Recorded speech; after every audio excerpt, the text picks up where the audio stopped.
Hurrdat Sports presents the Damon Benning Show with Ravi Lulla. Edwards in the backfield now with Beck. They snap it back. Carson throws. There's Bowers open at the 26. Breaks away at the 20 to the 10. Angled to the pylon.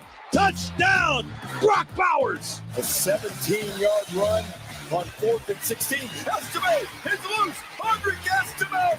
Touchdown, Notre Dame. Gabriel stands all alone in the offensive backfield. 4th down and 7. Gabriel back to pass. Looks near side. Bats the football. Throws deep across the middle for Jaden Gibson. He caught it. He keeps his feet. He gets by a guy. He's to the 1. And he is in. Touchdown. What a play. Jaden Gibson, what a play. Touchdown. Two-man rush. Daniels wants to throw. He's being chased by Cedric Johnson. Now steps back to the left. Throws toward the back of the end zone. The pass is going to be deflected and incomplete. There is no flag. Ole Miss has won over LSU 55-49. Wow. What a game. What a game. And they're pouring onto the field. We'll pay the fine. Yes, sir. Check that Varner in there, split wide left. JJ's looking that way for his tight ends. Now he's going to step up in the pocket. He's got all kinds of room to run. 20, 15, 10, 5. Touchdown, JJ McCarthy. Makes the handoff back to throw. Stepping, taking a shot downfield, looking for Marcus Washington. Makes a catch. 50, 40, 35. Wrestled down around the 21-yard line, 20-yard line. Marcus Washington with a nice run after the catch. Huskers hit him with a big play. A lot of credit to Michigan. Obviously, they're a tremendous football team. Really couldn't stop them today. Methodical, converting 3rd downs in the run game, some 4th downs early, some big plays. The early turnover did not help. Offensively, obviously had the drive, got down there, had the 4th and 1 early to make it 14-7. We thought didn't have that work out for us. Went down first drive of the second half. Did not get points there, and then. Wasn't for a late touchdown. So I thought they're an excellent football team, played really well. We obviously weren't good enough today, so we have a lot of work to do. With that, I'll take your questions. Good morning and welcome into the Damon Benning Show with Ravi Lulla here on a Monday morning. I'm Ravi Lulla. In for Damon this morning is Mike Sautter. Mike, how are you this morning? I'm good. How are you? You feeling terrific? Not feeling great. I had a little mishap with the drive-through, huh? I don't understand why it takes so long. Yeah, well, the particular establishment that you went to sometimes has that reputation. Like, what are we doing? Why is it taking 10 minutes? Yeah, that's probably too long for making coffee, I would guess. I was just like, oh my gosh. One car. Yeah. And then you watch and it's only 3 drinks. Yeah, that's the most, and I don't know. I was like, okay, like, and I couldn't back out or leave or anything. Yeah, you're pot committed at that point. And I always wonder what's happening there. Whoa, hey, all right, sorry. That's all right. I always wonder what's happening there when you have a situation like that where somebody is taking forever. Whether I don't know if it's I don't know if it's the people working there, I don't know if it's the order, what it is. But then you see and you're like, oh, that's not a large order. What happened here? Yeah. Like what went wrong here? It's kind of like Nebraska football. Like what is happening? What went wrong? Happening? So the coffee drive-through is your Michigan? Is that what you're trying to tell me? Yeah, a little or bit. The car in front of you was your Michigan. The car in front of me was my Michigan. Gosh. Obviously, we'll get to a lot of Nebraska and college football stuff today.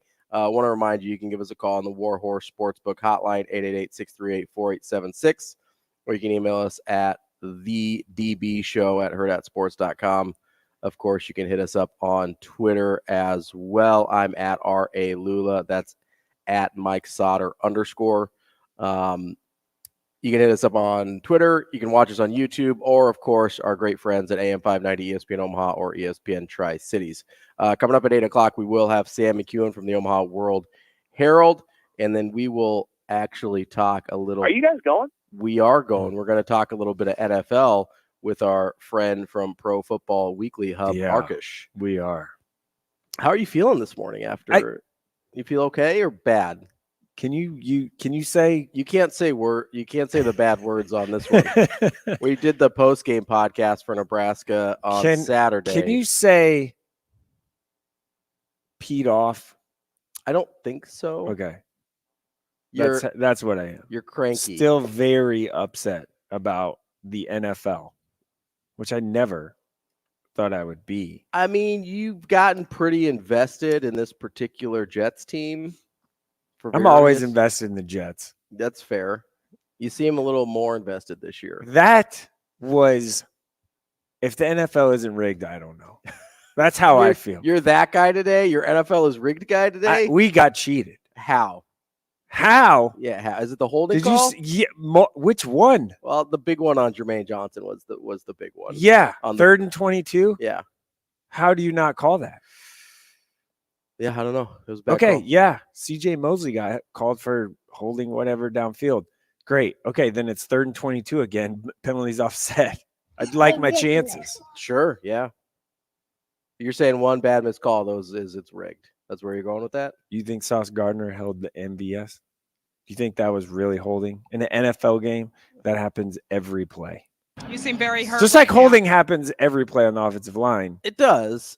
I feel like we have to be real. Jets fans or Chiefs fans were coming at me a little bit, but that's okay. I feel like you have to be real careful about, because, I mean, you're right. Like, you could call holding or pass interference or whatever on almost every play that happens, right? Yeah. So, hey, listen, when it was 17-0 and the Chiefs were winning, I'm like, yeah, all right. I was resigned myself to the fact of I knew we were going to lose anyway. Yeah. I say we about the Jets, by the way. The only team that it is acceptable for me to say we about. Yeah, I am not as much of a stickler on the we versus them thing. I don't care. I do it sometimes. I don't think I'm part of the team. I know that. It's just, especially like with teams that I grew up with. So whether it's Creighton, Nebraska, like teams that I've rooted for a long time. You're a we guy. Not like all the time, but every once in a while I slips. Yeah. You know, and I don't care when other people do it. I can live, like, listen. I don't know. I mean, you're a we guy. You just said it. Just one team. That doesn't make it better. I don't know. Okay. I will say this. I don't say we. If there's teams that I cover or could cover or potentially could cover, then I'm not. Then I think it's extremely unacceptable to say we about. Yeah, it's a tough line for me because I've been a fan a lot longer than I've done this. So it's hard to like switch in and out. I mean, I don't know. You I know guess what I I've mean? trained myself to not be a fan of. You're also more of like a journalist than I am. Okay. I'm just a talking head person. I don't report on anything. It's a little true. I guess. It's a lot true. I genuinely, like, I don't say that like I'm denigrating myself. Like that's not my job, right? So it's a lot harder for me to be objective because it's my job to not be objective most of the time. Right. So it's a little bit trickier, but that's all right. I mean, so I guess why is it okay when you say we? Just because you don't cover them for the Jets? Yeah. That's like their big. Do you have any like other out of market teams that you like? I mean, I'm a Cubs fan, but you don't really care about baseball. Yeah, not so much. Okay. And I'm a Rockets fan because I just have to be. You hate yourself? Yeah, because Charles Barkley's my favorite player ever. Okay. And he retired as a Rocket, and so I just stuck with the Rockets. That's odd because those were not his best years. Yeah. You're talking about someone that had a Phoenix Suns starter jacket? Dude, those were sick. Because he played there? Yeah, no, I know. And then I'm aware that I Charles also Barkley had played like for the Suns. the Zumba pants, but they had the hat. Yeah. The bill, and then like the signature on the thing. I had a 76ers Charles Barkley Zumba pant hat. Nice. So like I was all in. You're all in on Chuck. Still like him, obviously, but yeah. I'm a but Rockets it's just fan. the I Jets. don't say we. You don't yeah, say just we. the Jet. The Jets are like it is appointment viewing without a question every week that they play, every time that they play. I'm excited that the Jets have more like late afternoon and prime time games. Then it's not, noon on Saturday. So, I mean, I buy the NFL Sunday Ticket and have for years, sure, just so I can watch the Jets. Yeah. Yeah. Like we had DirecTV at my house because that's the only way I could watch the Jets. Right. And now YouTube TV has come to the rescue.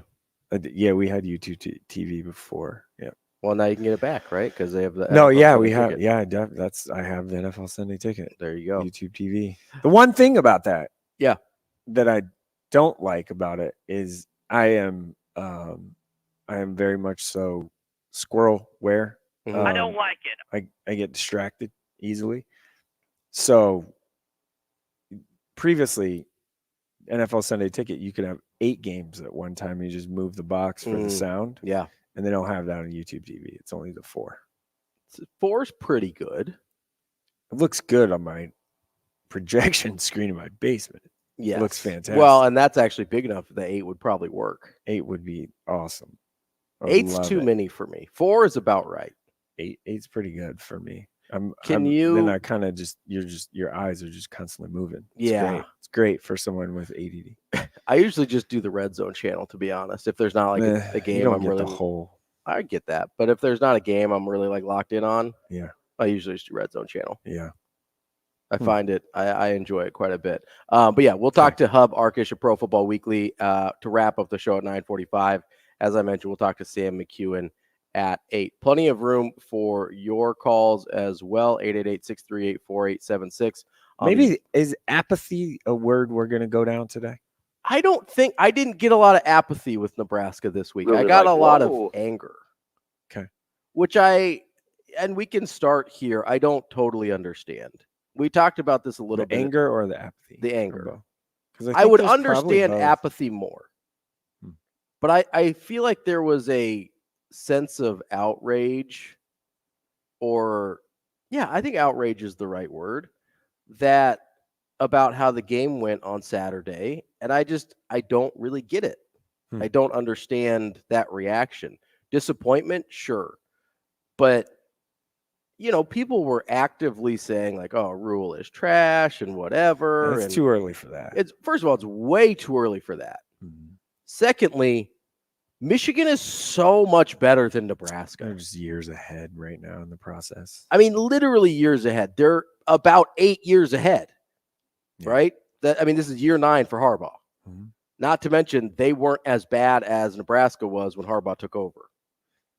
It wasn't as much of a train wreck. Right. That's what I mean. Like do we have a caller, Shane? I don't have the screen up. No. Okay. I thought I heard. But yeah, it wasn't as big of a train wreck when Harbaugh took over, and he's been at this 8 years. And I don't understand. Like, no one expected Nebraska to win. No one. Yeah. No reasonable person. Well, I think that people really expected Nebraska to cover. I thought they expected them to compete, which I could understand. Like, that didn't really happen. That's the thing. I think. Is it just how it looked? Yeah, I think so. Like, it looked really easy for Michigan. It was really easy for Michigan. They're way better than Nebraska.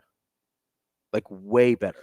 It looks really, really, really easy. I guess maybe this is a bad comparison here, but Michigan is one of the top 3 or 4 teams in the country pretty easily, right? Mm-hmm. If Nebraska had lost to Georgia or Alabama like this, would we feel the same way? Would we be this upset about it? Maybe not. Because I don't think so, but I don't think we think of Michigan that way. That's what they are. They might be the best team in the country this year. Like, I don't think that's a crazy. I don't think that's. Yeah, they're in the conversation. They're up. Georgia hasn't lit the world on fire.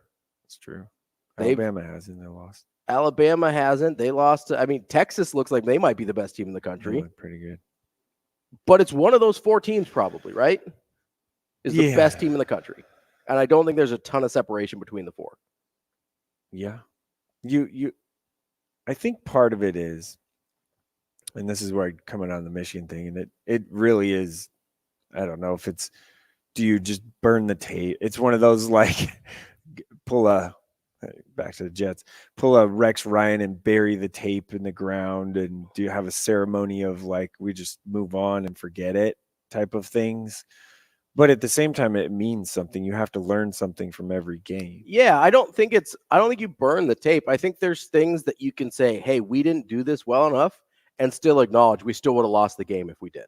Well, players aren't the same. I understand that. Not even close. But if you're a coach, I'm speaking as a coach there. That's why I said we. Mm-hmm. If you're a coach there and you're talking to your team, you say, hey, there's plays that we didn't make. There's assignments that we missed that we need to learn from. Like we got overwhelmed by the Michigan of it all, or the talent, or whatever they were doing to us in that moment, right? Mm-hmm. You can go and point those things out and say, hey, we need to do this better. And in the back of your mind, still acknowledge we still wouldn't have won that game. You don't have to say that part out loud to the players. Right. But if you're Matt Rhule, you know that. Yeah. You can play that game perfectly, and if Michigan doesn't give you something, you're not winning. Yeah, I mean, in order for Nebraska to win that game, it had to get like 2 turnovers, and that'd probably be plus 2 or 3 in the turnovers. No turnovers, and be not 3rd and 8. Every single time, 3rd and 3, and go 3 and 10 in your third downs, and give up 8 for 13 on your third downs. Right. Like there's a lot that had to go right. Right. There was a lot that had to go right for Nebraska to even be competitive, and it didn't. And so we saw what we saw. But I don't think you burn the tape, because there's still, that's kind of, I think, the whole point of this with Rhule is to not be married to the results. Well, he said every day by day, the process every day. Right. You're married to the process, not the results, right? So if the process was perfect against Michigan, which it wasn't, by the way, but let's say you have a perfect process game, everything you wanted to do went right, and they're just 38 points better than you. I think he could have lived with that. You don't love it, right? You have a ton of work to do, but I don't think you have this. You still would from the fans, but I don't think you would have this. In post-game presser, he sounded like reasonably disappointed, I think, in how they performed, right? He sounded like he thought they were a little overwhelmed by Michigan. I feel like they were maybe a little flat, though. I mean, they did. I don't know if it was flat or tense, because tense can look like flat. If you're tight. Tense is probably a better word. I thought they played a little tight. Yeah. Like, I think they got overwhelmed by the number 2 team in the country. Like, this team has been in the college football playoff the last 2 years. I think they played a little tight because of that, and Rhule kind of reflected that in his postgame comments. So if that hadn't happened and then they played well, I think he could have lived with that. I don't think he liked the fact that they looked shell-shocked is probably too aggressive, but they looked like they were not ready to play the number 2 team in the country. They do. I mean, from the jump. I wonder if Nebraska. Is anybody ever really ready to play the number 2 team in the country? I mean, if you think about it. I mean, the number 1 team in the country. Everybody is. You should be up for it and fired up for it and all that. I mean, the crowd was. I mean, it was after we started the game, the atmosphere was amazing. I mean, the scene was set for it. It was there for the taking, I guess, if you want to look at it that way. It just from the get-go, it just didn't have it, though. It was there for the taking, and from the fumbled tunnel walk. Yeah. On, it was over. I really don't think this game was there for the taking, to be honest. I mean, I say that lightly. It just wasn't, Michigan, I can't impress hard enough how much better Michigan is than Nebraska right now. J.J. McCarthy played really well. And they didn't even, there are things you can try and force McCarthy to do that he's not great at, and they didn't get him to do those things, right? Like, if you can force him to take his shots down the sidelines, his accuracy goes down pretty dramatically. But they didn't do that. Well, the one play where he rolled out and just zipped one to the back of the end zone was pretty nice. Slick. It was. Yeah. But there's this is where I think, right? This is a Husker fan. This is what I think is they saw Michigan roll in and just do what they wanted. Yeah. And kissing girlfriends on the sideline and all of that. And that's what Nebraska fan has seen before. Sure. It's not like you're Purdue or Illinois or whatever, where you've never experienced that. They've experienced this. And that's what I think ideally, they are hoping to get back, or hoping it gets to. Yeah, but again, and I think this is kind of the root of the consternation from fans is it's never year one for Nebraska fans. It's just not, right? It's never game. Well, it is. I mean, they better get used to it. But for the fans, it's not year one, right? It's year 20 or it's year it's also, 5. But they've also been told, keep believing in us. Yes. Keep believing in us, the process, whatever. How many restarts has there been? No, I'm not like blaming. at some point fans got to be sick and tired of hearing all of that. Absolutely.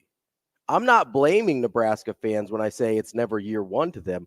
That's the reality of the situation because Nebraska fans and the people in the state are here coach after coach after coach. Money, like time. Yes. I mean, you're I don't know if they're still paying Pelini, but they were recently, Probably are. Like this is, you put your time, your money, your energy, your everything into this football team.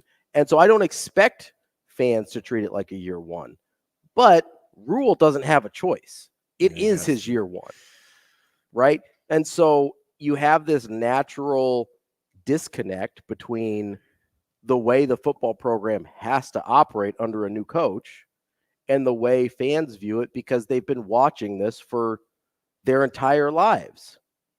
And even if it was good if you're of an age where part of your life watching Nebraska football was really, really successful, although there are people that have never seen that now, like we're that far along, right? Yeah. There's most of the kids on the roster for Nebraska have no recollection of Nebraska being good at football. Even a conference title we're talking about. Most of those kids were not alive in 2001 for the Nebraska-Miami national title game. Well, yeah. There's a handful that are like your fifth-year seniors and like COVID 2 Pelini years. That was it. Yeah. Yeah, the Sioux year, right, is the one. And so I get it when Nebraska fans are frustrated, but you can't tell me with a straight face anybody expected to win this game. And if we're just talking about how it looked, then I have a hard time with people being that upset. Maybe it's, Rutgers played them closer in the score and all that, though, too. Maybe. We can get into that more. Bowling Green. Well, Bowling Green is maybe a tough one to swallow. Coming up, we will have more of Benning and Lulla here on Hurrdat Sports Radio.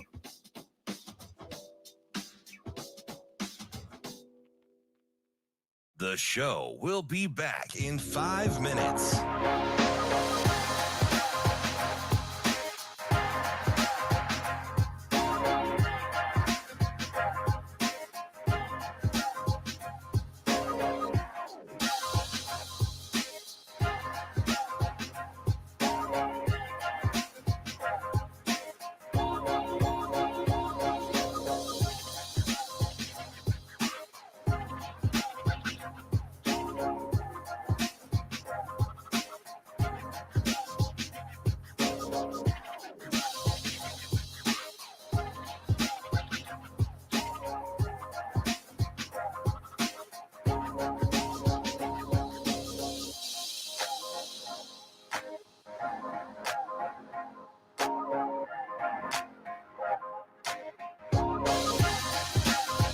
The show will be back in 4 minutes.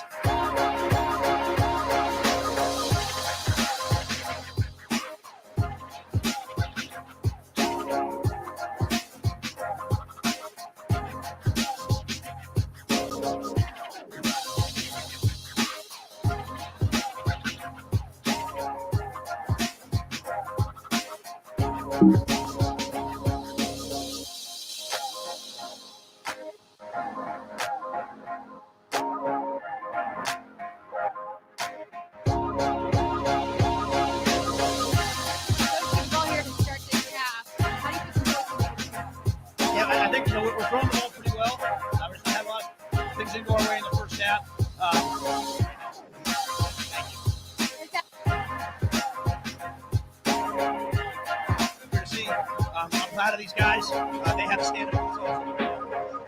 The show will be back in 3 minutes.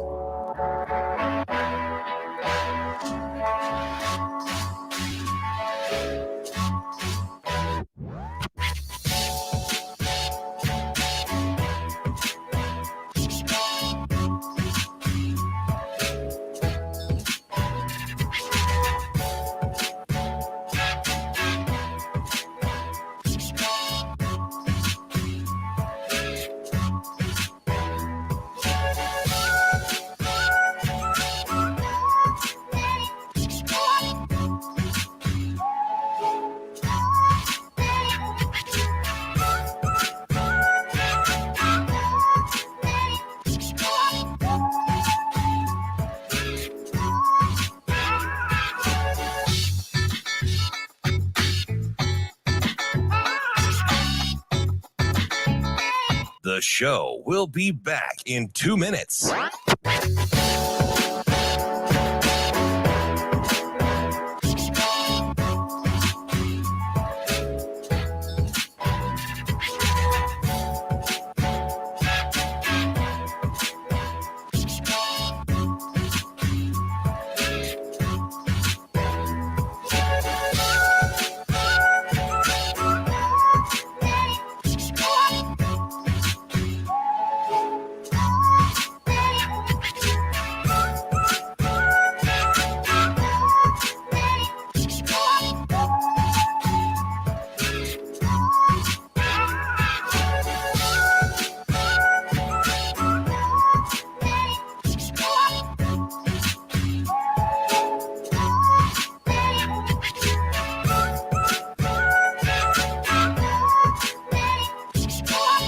The show will be back in 1 minute.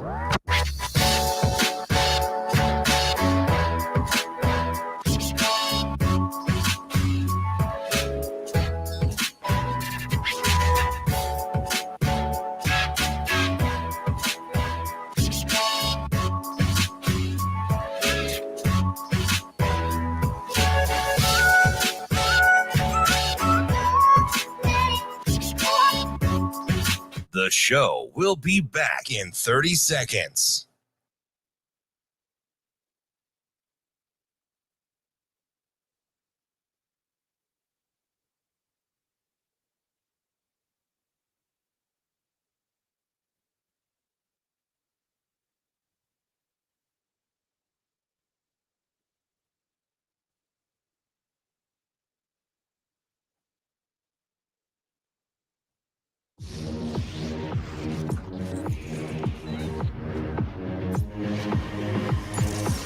Hurrdat Sports presents the Damon Benning Show with Ravi Lulla.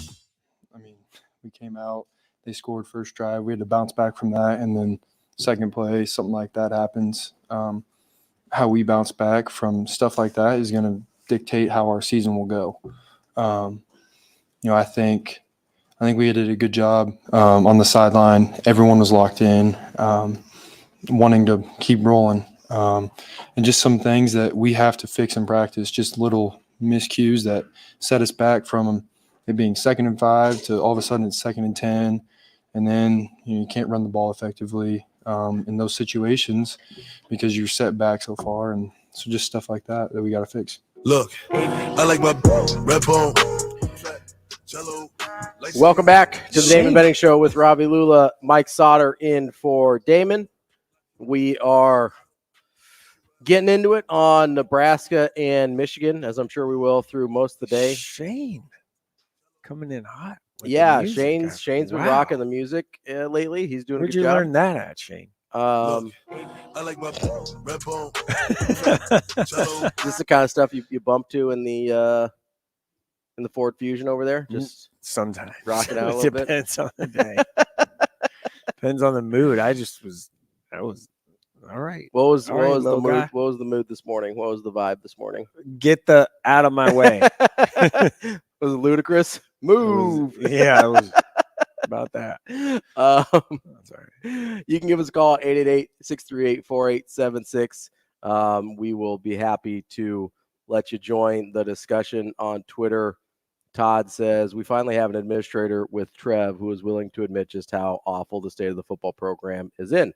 Previous ADs were eyes wide shut to just how far we had fallen, and their hires, not one proven rebuilder, shows that. I actually think that's an interesting comment because I was thinking about kind of the previous coaching hires up to this point, right? And Matt Rhule is literally the only one who has a proven track record at a Power 5 level that Nebraska has hired. Sure. I think pre-Devaney, right? Devaney came from Wyoming. Yep.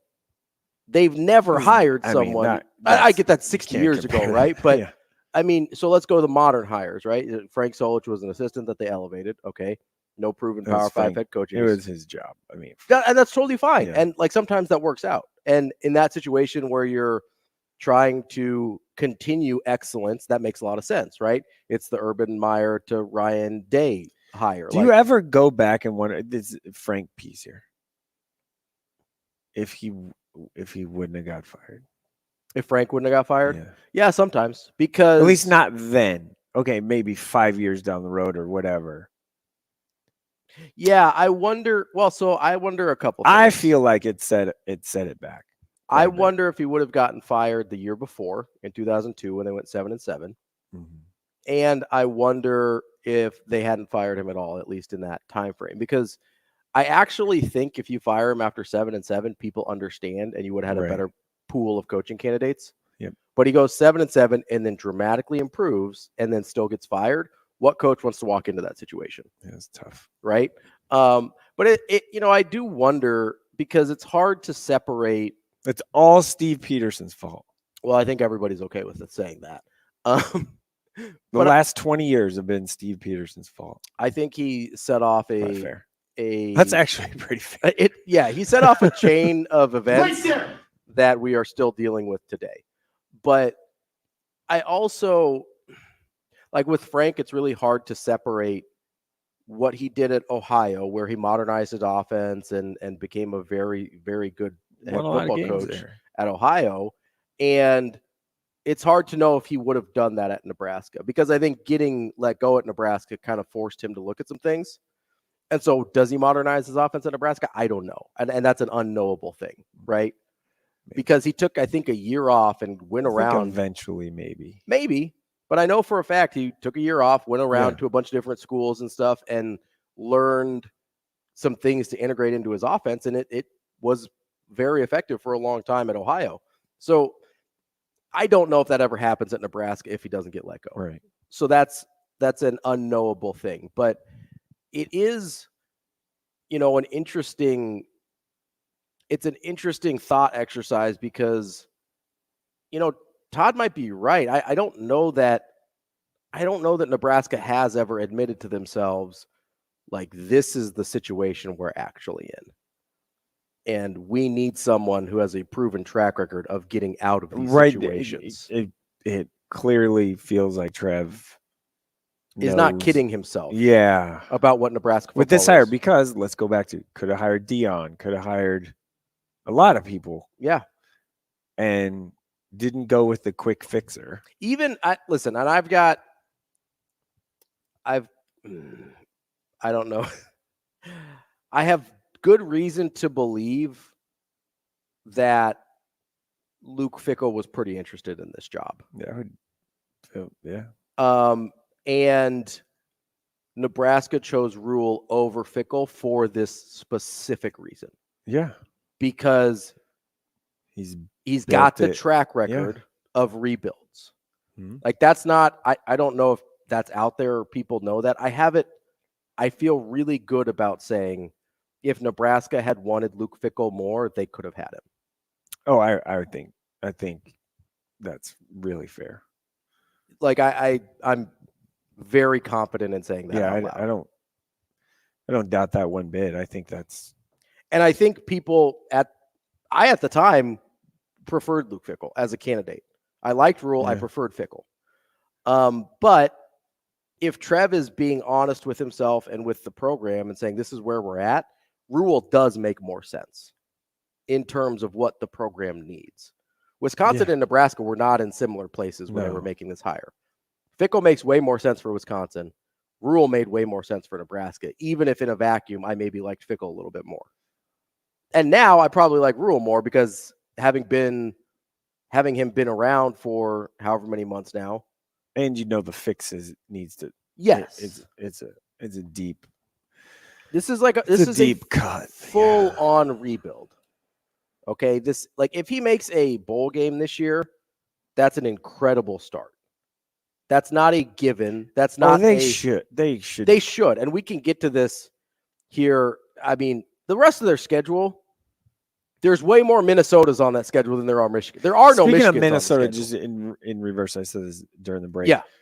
Michigan is going to do basically the same thing that they did to Nebraska to Minnesota on Saturday. I mean, I would be shocked. They're probably going to do worse to Indiana, probably going to do worse to Michigan State. Yeah. I mean, probably going to do worse to Purdue.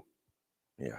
I mean, they don't have a test, honestly, until Penn State in mid-November. Do we look at this game differently if it would have been scheduled later in the season, like with the same outcome? I don't know if the outcome would have. I feel like we would have looked at it worse, honestly. Like if Nebraska had gotten some momentum from being. Oh yeah, then good, they're good. Yeah, we would have maybe gotten a false sense of what this team is, because like the Big Ten West is really bad, guys. Awful, really, really bad. You look at Nebraska's schedule for the rest of the way, and there's no Michigans on there. There's not a Penn State on there. I could have should have lost a dumpster fire of Michigan State. Yeah, Iowa's really bad. Well, defensively, they're really good. Yes, but as a whole team, I mean, they might be worse offensively than Nebraska. Maryland is a game I think they probably end up losing. Is Maryland the best team left on their schedule? Absolutely. Oh, so here's that's the just schedule. Weird to say. We talked about it on Saturday. It's weird to say out loud. Yeah, but here's really the rest weird. of the schedule, right? It's Illinois, Northwestern, Purdue, Michigan State, Maryland, Wisconsin, Iowa. It's definitely either Maryland or Wisconsin, depending on what those two teams are by that time. Like I think it's without a doubt. 4 of the remaining 7 are at home. Yes, and the ones that are on the road are at Illinois, very bad. They're at Michigan State, total dumpster fire. Mm-hmm. And then at Wisconsin, which is probably a loss. They have to beat Illinois. Yes, Illinois is not good. No, if they got injuries everywhere. Their defense is not terrible. Is terrible a word? Terrible is a word. Yeah, it's real bad. They also lost a bunch of NFL drafts. Yeah, they lost a bunch of dudes, right? Like they lost a quarterback. Northwestern has. I mean, they're playing hard. They're playing hard, but they're not good at football. Like that's not a good football team, right? That's a team Nebraska should be able to impose its will on. Purdue is at the very start of a rebuild because they basically tore everything down when they hired Ryan Walker. Right.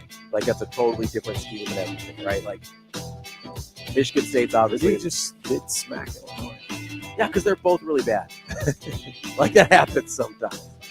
Coming up next, we'll wrap up our number 1, and we'll get to some of the YouTube comments, which are popping off.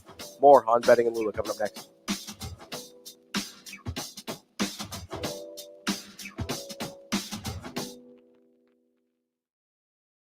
We will be back in 4 minutes.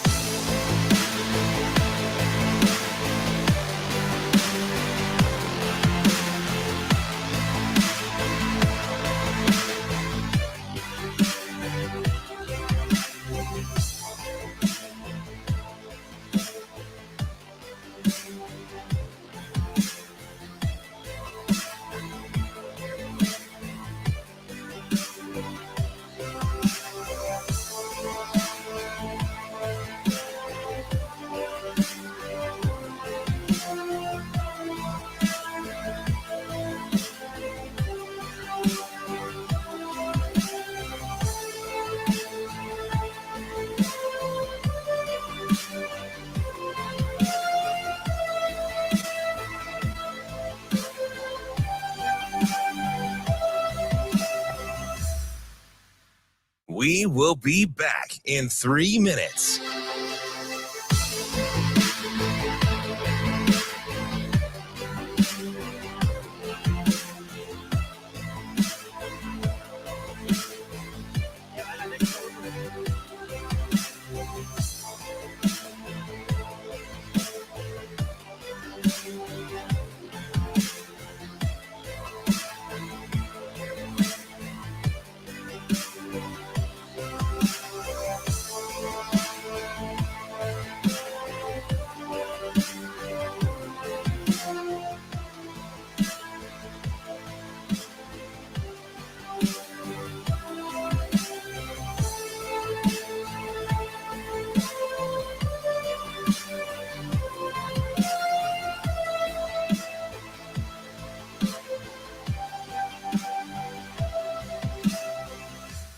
We will be back in 2 minutes.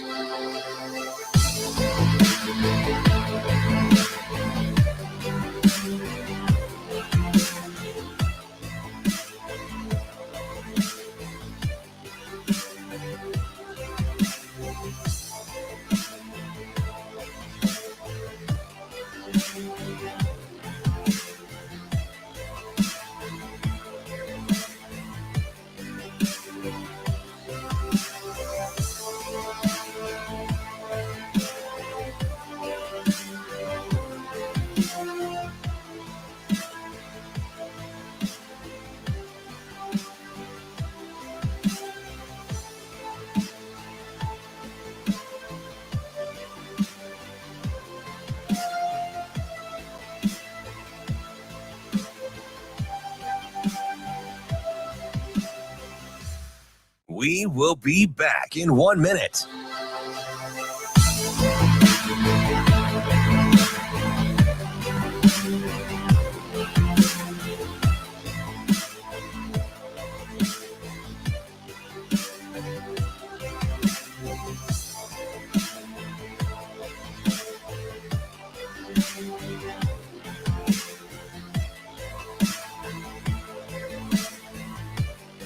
We will be back in 30 seconds.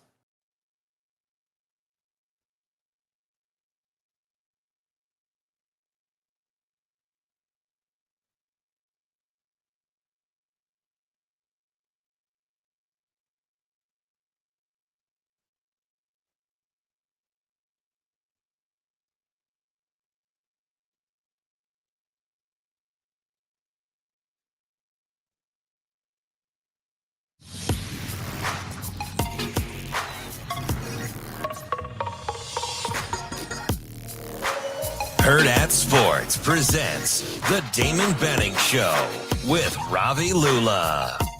Yeah, I think, we're throwing the ball pretty well. We're just not having a lot of success on first down, again, behind the chain. So probably going to be a little bit more aggressive right now. Had that one good drive, just couldn't convert for points down the red zone. So try to open it up and see what happens. 2 quarters left to play. What kind of fight are you looking for out of your team here? I mean, we're the University of Nebraska Huskers, right? Things didn't go our way in the first half. I should see us go out there and play our tails off, and that's what all the people came here to see. I'm proud of these guys. They have to stand up for themselves, though, right now. Appreciate it. Thank you. Wrapping up hour number 1 here on the Damon Benning Show with Ravi Lulla. Mike Sautter in for DB this morning. And we are going over a lot of Michigan and Nebraska. Sauter's doing a little karaoke over there. And we are Shane's coming in hot out here. You should listen. He gave me a ride a couple times when my car was in the shop. You should listen to what he's bumping in the car. You let Shane drive you somewhere. Yeah, Shane is a good driver. I can drive you. Yeah, he was doing a good job. We were rocking the Fat Boys. Wow. Is a CD player? No, I think it was I think it was on MP3. He's on MP3. Yeah. Oh. He's the only way to get with the a Fat man Boys. of the digital age. Fat Boys. Pandora or Apple Music? Rock, Rhule, around the clock. I just have the MP3s. Oh, wow. So he like old school downloads them. Oh, wow. Yeah. He's not a streamer. No. They say I'm a streamer. To actually get the fat, it's so much easier. Yeah, but to actually get the Fat Boys, like their music, it's a little bit harder to do because it's just not readily available. There's not a lot of people in the world out there right now listening to the Fat Boys. There should be more, but there just isn't. So it's a little bit harder. Shane, to get I'm just gonna look them up on Apple Music right now and just see what we find. I'm sure I'm probably wrong on that. I would imagine you could find it. Is it Fat Boys with an S or a Z? With an S. Okay, Fat Boys. Yeah, basically everything they've ever done is on Apple Music. Yeah, I mean it's so much easier if you just. I'm just saying all 4 of their albums. Yeah, I've got like all 4 albums plus several EPs on here. Nice, the EPs are on there. That's sweet. Everything's on here. I want them. Shane, I'm not gonna lie to you. The internet's amazing. There's so much stuff on there.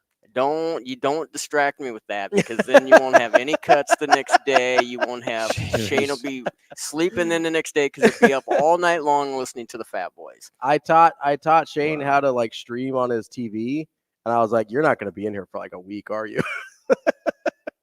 Shane didn't know that you could stream on your TV. Well, so I took.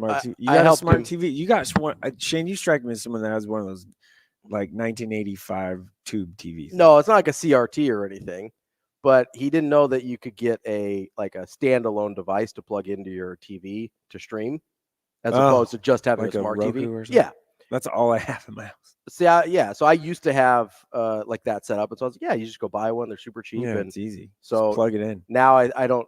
We might not see Shane for a couple of weeks as he catches up on everything. He spent like $25 on a device to put into his. Yeah. Oh, wow. I actually got some audio of me getting it. Oh. Okay. Yeah, he sends me a picture once he's got it all set up and he's got all his apps up there. I was like, oh man, we're not gonna see Shane. Oh wow, we're not gonna see Shane for a hot minute. That's all right though. He's here on Monday. We appreciate it. We got like Disney Plus, getting all the cuts. Yeah, he can watch all his Star Wars and stuff now. You can finally watch Clone Wars, Shane. Are you kidding me? I'm not kidding. I don't even know what that is. Don't worry about it. It's a Star Wars nerd thing. I got nothing for you on that. That is a big bucket there. Johnny on Twitter says, I consider myself a big Husker fan. However, I gave up my season tickets years ago and turned off both the Colorado and Michigan games. I simply have better things to do with my time and resources than watch this product. But now I'm far less angry on Sunday mornings. So there's the apathy that we talked about, right? Mm-hmm. I haven't seen as much of that as I have seen outrage. It seems like John has been out for a hot minute there on Nebraska. And listen, I don't blame him. Like, you can fan however you see fit. I'm not trying to be a judgmental like fan police type guy, right? But if you're going to be in still, which it seems like most people want to be in terms of being invested in the program. I don't know if you what? I was going to say, I don't know if people have that much of an option. But it sounds like people are. You could just stop watching. Like, if that's something that you want to do, I don't think it is something most people want to do, though. They want to see it through and see Nebraska be good again. But I'm not like, listen, if you feel like John and you just don't want to watch it anymore, I don't have, like, I'm not going to be mad at you for that. Like, that's totally up to you. But if you are still plugged in and watching and things like that, I need you to realize that this was never, like, Nebraska and Michigan in year one, game 5 of the Matt Rhule era, was never going to go well. It just wasn't. I thought it was more about, I think people are more upset about not the final score. I think people feel like they didn't play hard or didn't show up or whatever. And I wouldn't say they didn't play hard. They didn't play well. And sometimes we conflate those two things because I think in the back of our mind. Are people concerned about effort is what I'm saying. I don't think they should be, is my point. I don't think effort was an issue. You know what was an issue is Michigan's a hell of a lot better than Nebraska. That's an issue. You're playing without 3 of your best defensive players in Lenhart, Reimer, and Singleton gets hurt on the first play of the game. That I think, you know what? Honestly, I think that took a lot more life out of the game, especially defensively. Than people maybe realized. Yeah, because it was a little juiced up at the beginning, and then that was like bang. I think it was literally the first play of the game. Yeah, it was. And so that's not great. So it's hard to kind of keep the Imagine if they got a 2-yard loss instead of that happening. Yeah, instead of one of your best defensive players gets hurt right off the bat. And here's like there was a sequence of events early in the game that as I'm watching it, I was like, listen, Nebraska was never going to win, but it could have looked a little different. Like, I don't know, would people have been happier if it was 38-10? I don't know. And it's I think it's 24-7 at halftime. Some of it was probably getting shut out until Sure. super garbage time. And that would have been the first shutout. I know everybody says 96. It'd have been the first shutout at home since 1968. That would have been incredible. Like that's 1968, right? And Josh Fleeks saved all of us, so we thank you. To our Lord and Savior, Jalen Lloyd Fleeks. run him down though? Yeah, Jalen Lloyd. Go watch that. If you haven't watched fast. that clip, that touchdown clip, Jalen Lloyd comes out of not nowhere, but he runs down everybody, including and not enough to on the 5-yard line get in front of a Michigan defender and give him a little bump to make sure he can't dive for ankles or something. Yeah, he was cooking. Jalen Lloyd is very, very fast. He got a carry on Saturday. We'd like to see more of that out of Jalen Lloyd, I think. Travis on the YouTube comments says, I grew up through the 80s, cried at the 84 Orange Bowl, have seen the highs and lows of Husker football, and chose to help the wife unpack moving boxes in a 95-degree garage rather than watch. At what point, though? Travis, is I'd it like to know, 28-0 did you start watching the halftime? game and then decide? Or did you just say, nah, I'm not watching at all? And that's fine. If that's and you could have listened to it on the radio and That's still true. help your wife move could have boxes listened and to then Damon 95-degree Benning on the garage there. Yeah, and listen, I'm not going to lie to you. There's been times that I've been so frustrated with a team that I like that I've turned the TV off. I've been there. I get it. But if you're still invested, you have to remember where Nebraska's at. That's all I'm asking. I'm not asking you to be invested. If that's something you don't want to do anymore, fine, that's okay. But if you're still invested, you have to remember where Nebraska is, especially compared to Michigan. Your expectations need to be adjusted. Now, what you're saying. Yes, and I'll say this as well, though. So Travis says he tuned out at 21-0. That's probably fair. That's probably fair. Yeah, that's probably fair. It was pretty early when you're like, yeah, this isn't going to go our way, right? That was basically 2 drives into the game. You get the touchdown, you get the interception. But and then you another knew going touchdown. into the game that it wasn't going to go your way. I mean, you just knew. I mean, I don't understand where all of this. That's kind of my point. Negativity is coming because you knew going into the game that you probably weren't going to win. Did they not show enough in their effort and what they put out there on the field on Saturday? Is that what everybody's mad about? I guess, but I don't think it was an effort issue. I think it was a talent issue. Michigan is leagues ahead of Nebraska right now. It's absolutely a talent issue. They just are, right? And I know we've said this several times, but Nebraska's rest of this, if Nebraska doesn't show up and plays flat at Illinois, go ahead and hit the panic button. That's fair. Because Illinois is not very good. And if they allow Michigan to beat them twice against a team like Illinois, I totally understand getting worried, hitting the panic button, however you want to put that. I get it. But not after Michigan.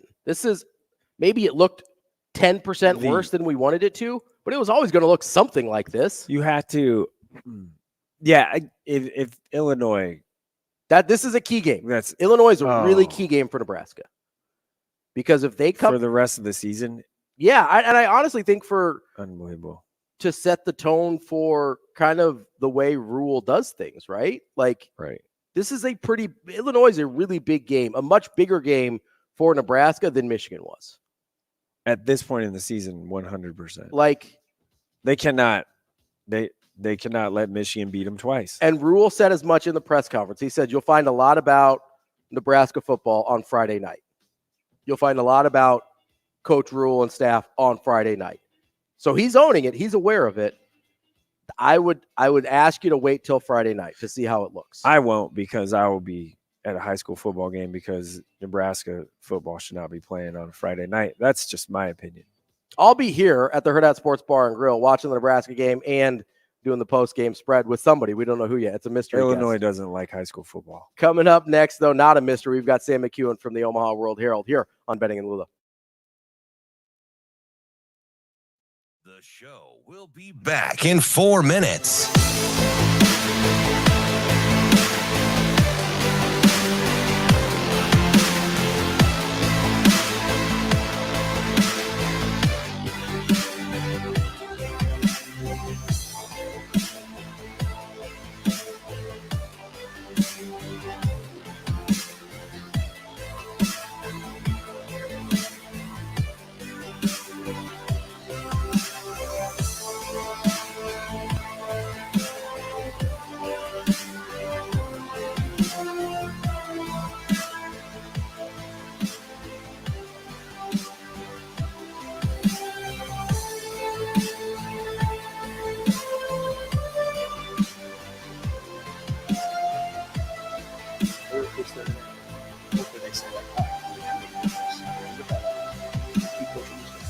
These guys this week. The show will be back in 3 minutes.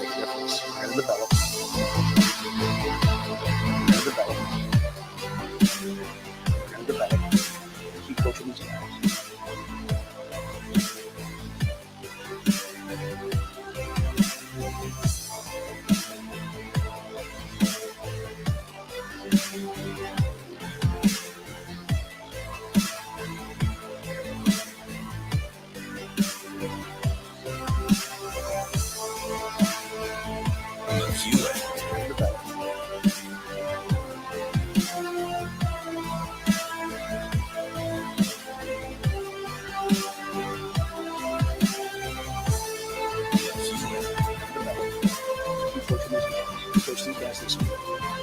They were in the same spot last year, 2-3 last year, right? That chance to win games. So, biggest difference is the show will be back in 2 minutes. Blame the players.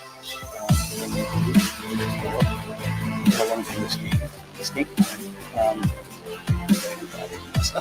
So anyway, that's.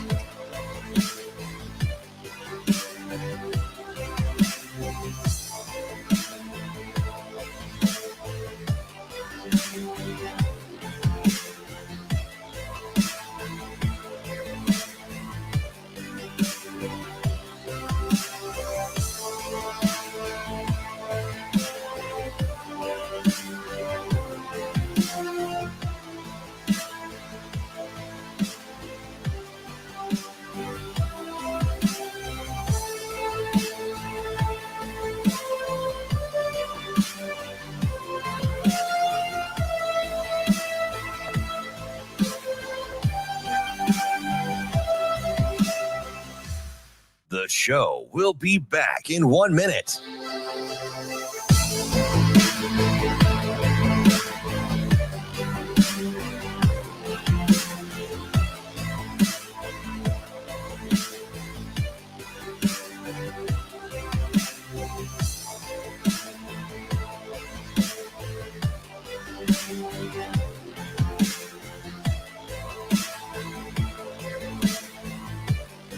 The show will be back in 30 seconds.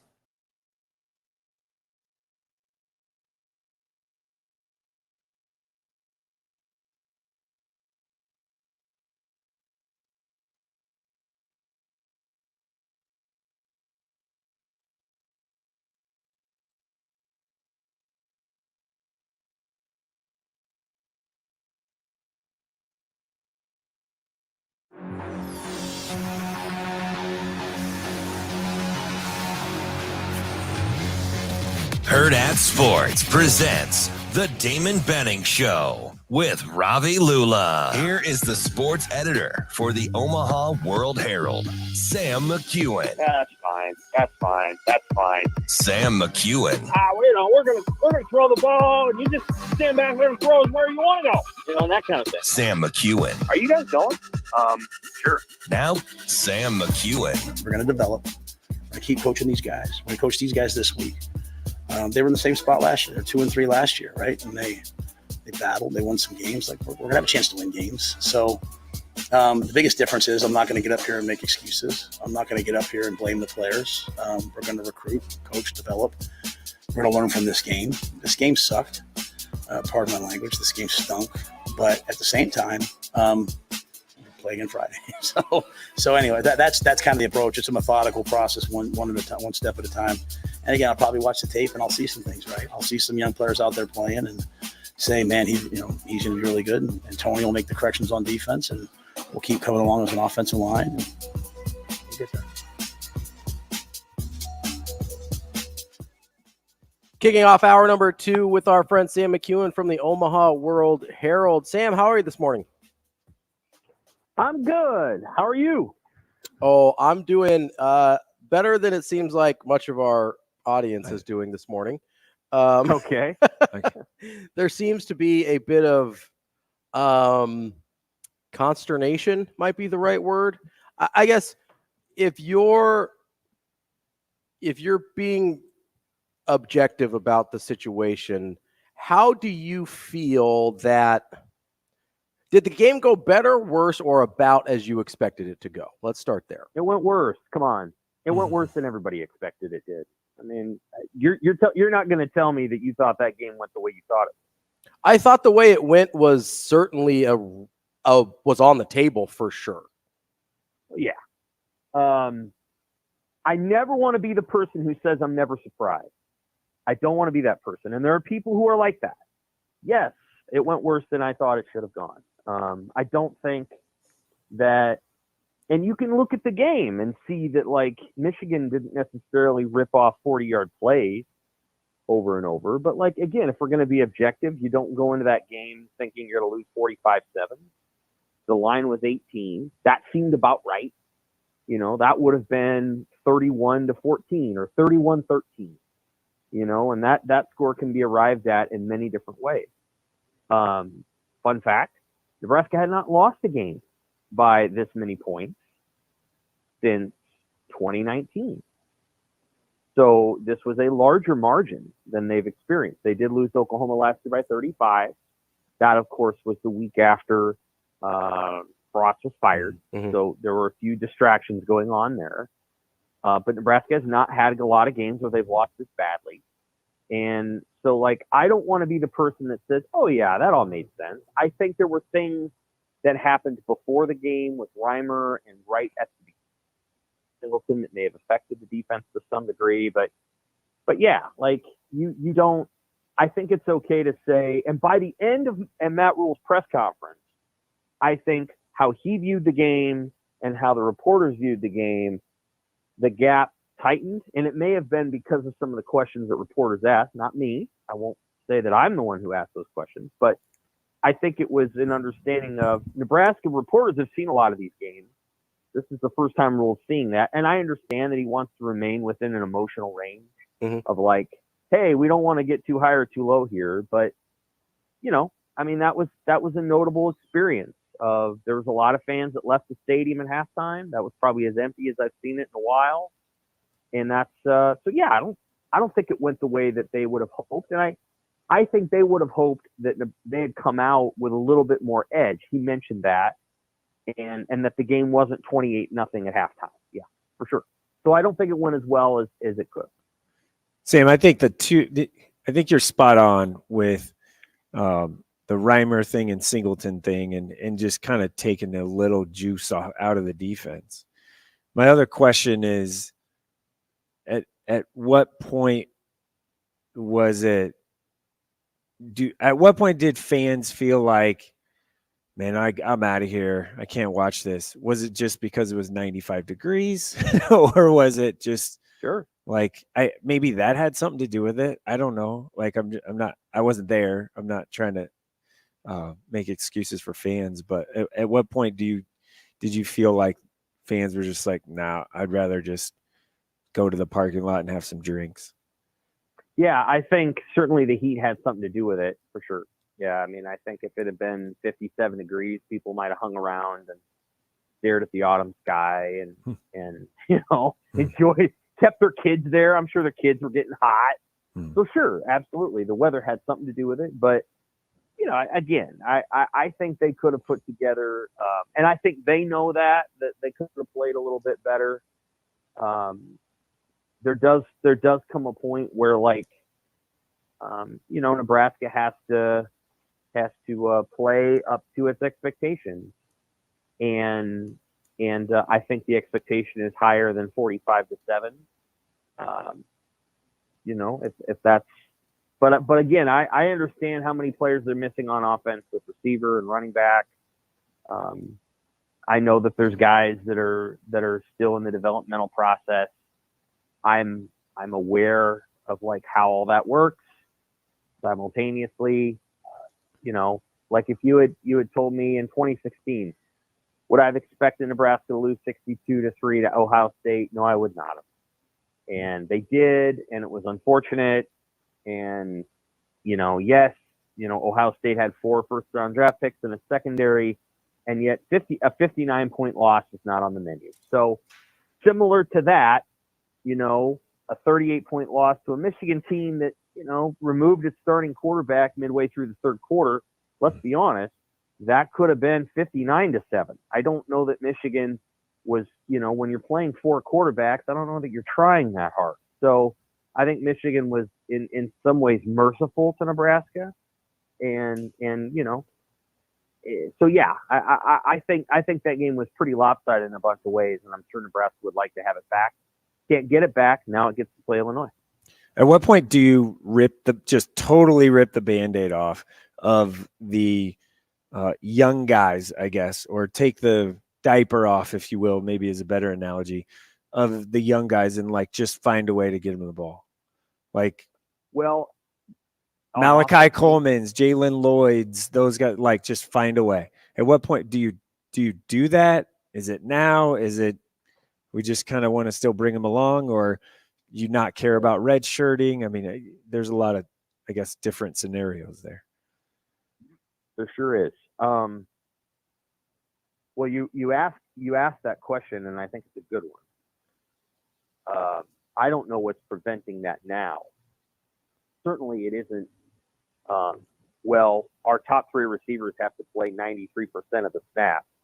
I think there's an opportunity for Malachi Coleman and Jalen Lloyd and a few of these other guys to play, and Quentin Ives to play right now.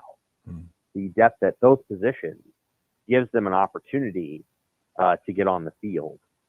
The reason that they're not on the field is either related to, as you just alluded to, some sort of redshirt plan, some sort of culture, hey, we need you to do things the right way in practice before we're going to put you on the field. And that standard's not going to change just because you happen to be a freshman and, we have a need in depth. So I understand that, maybe that's the reason. But there's not, this isn't hey, they got 5 senior receivers and those guys maybe need to sit down. I mean, they have Marcus Washington, Billy Kemp. They're playing, period. Right. And then they have Alex Bullock, and then they don't have anybody else. I mean, they're not playing anything else. So I think there's an opportunity for those guys to play now. They're not playing, and there must be a reason. And it's, and that's probably something that we can definitely ask today. I keep getting the sense, Mike, that this team, maybe we're going to see more of who they want to be against Illinois, but it's almost like get to the bye week, figure it out, and then become the team you want to be in the second half, which I totally understand on some sort of schematic framework. But I keep feeling like that's part of what's going to happen here, and we're just going to have to wait and see. Sam, you mentioned you thought they didn't come out with maybe the edge that they wanted to, and a couple people have asked us this, so I'm curious what your thoughts are. Did you think there was an effort issue on Saturday, or was it maybe they just I thought they more played tight than that they didn't have good effort, but I'm curious what you saw. I agree with you. I think I agree with you. I think Matt Rhule agrees with you. I think that's what he was talking about, is that you have to play with I call it an edge. I think he said attack. I think that's exactly what we're talking about. It isn't hustle. I think it's more getting where you're going really quickly, not hesitating. Now, some of it, again, Singleton gets hurt right away, and you're bringing in, what is Kobe Brett, the redshirt sophomore? His senior year was sophomore, in 2020. Yeah. So he's a redshirt sophomore, and that's the most he's ever played in a football game, and it's probably less than ideal to have that come against Michigan. Yeah. So, Kobe gets out there, and, I think it was the second touchdown run. Yep. He missed the tackle. Gifford's out of position. Somebody's out of position there. I don't even think it was he did miss the tackle, but somebody didn't have that gap, and it was either him or Bullock that was supposed to. I don't really know. So Mullins gets through there, and you're not tackling that guy 6 yards downfield, 240 pounds. Forget it. So, I think there's small things in there that you would expect from a young guy. Damon Lynam was out there for a while. He played okay. I watched the game a couple of times. I thought Lyman, from what I can see on TV, played all right. So I think some of it is they had some young guys out there and they're still adjusting. That's on the defensive side of the ball. And, like when we talk about edge, we kind of talk about the defense. On the offensive side of the ball, this is tough stuff. I think they're trying to figure out exactly what they want to do. And I don't think that's an easy conversation each week. So I think when you walk into a game and say, well, we'd like to do this, and we'd like to do this, and then the defense comes out and says, we're not going to let you do that, so you'll have to do something else. That's an adjustment that they're constantly making, and I think that's been challenging. They just don't have enough football players who I would describe as, upper tier Big Ten players that can threaten a defense and forces the defense to be a little bit more bait. Like Michigan could kind of do what it wanted and didn't have to worry about certain things because of, the lack of players that Nebraska had. So on the offensive side of the ball, it's just an ongoing conversation. They played the Big Ten's worst defense this week. It's the worst. So the expectation this week, even on the road, should be that they can score a few points, including in the first half. We're talking with Sam McKewon of the Omaha World-Herald. Sam, I'm been thinking a lot about the offense, the way you were talking about, and you were talking more about what the defense kind of gives up or allows you to do. But I've also been wondering about how big do you think the gap is between what they're even trying to do and ideally what they'd like to do but are limited by personnel? I think there's a gap between it for sure. I think Satterfield had, I don't know what he would say. I think he would tell you he had almost all the pieces in South Carolina.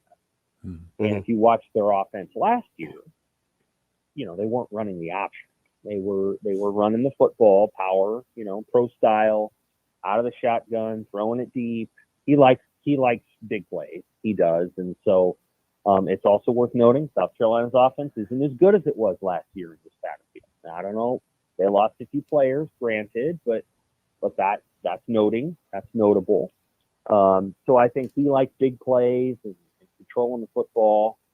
He's always had a turnover-prone offense, like I said before, and sometimes that comes when you have big plays. So I think they've struggled to certainly find the things that they want to do. I think he wants to. I don't think his offense is all that different from Mike Riley's offense. When Mike was here, there's some differences, but not a ton. I think Riley was better at it. But he also had 30 years of training and coaching. And I think he was a little bit better at designing certain plays, but Mike also had better football players on his team. This team would kill to have Jordan Westerkamp, and it would kill to have Terrell Newby, who's a good player, and would love to have DeMornay Pearsonell and Stanley Morgan for 3 years and all those things. They don't have as many good players right now as they did when Riley was here, and so it's reflected in the way that the offense plays.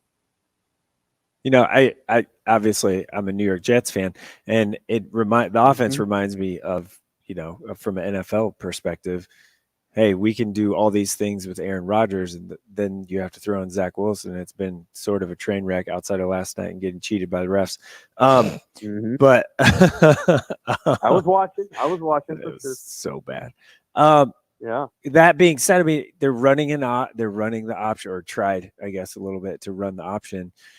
And then Fleeks breaks that long run. I mean, people talking about that. I mean, maybe he, his ability to just pop one and big plays gets him on the field more, or does it? Or is it too soon because he just kind of made that switch a week ago?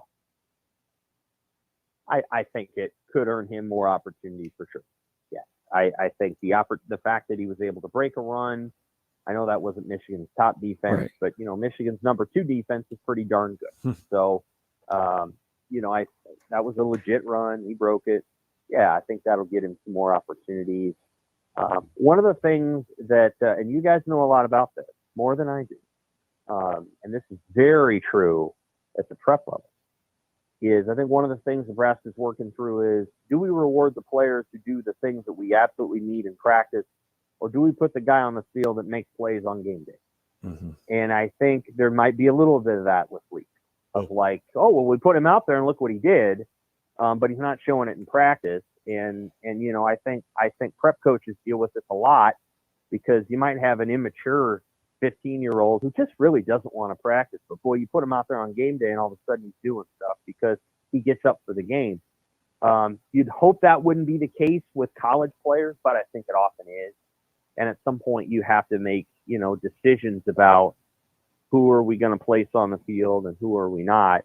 Given the number of players that Nebraska's defense is playing, they are either getting incredible buy-in day after day at practice, to the point where 20 guys are just laying it on the line every single day, and that would be commendable.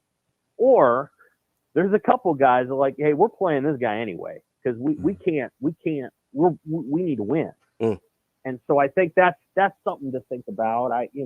That's a question that they'll have to work through on the offensive side of the ball. It's hard for me to believe that some of the players who aren't playing aren't talented enough to play.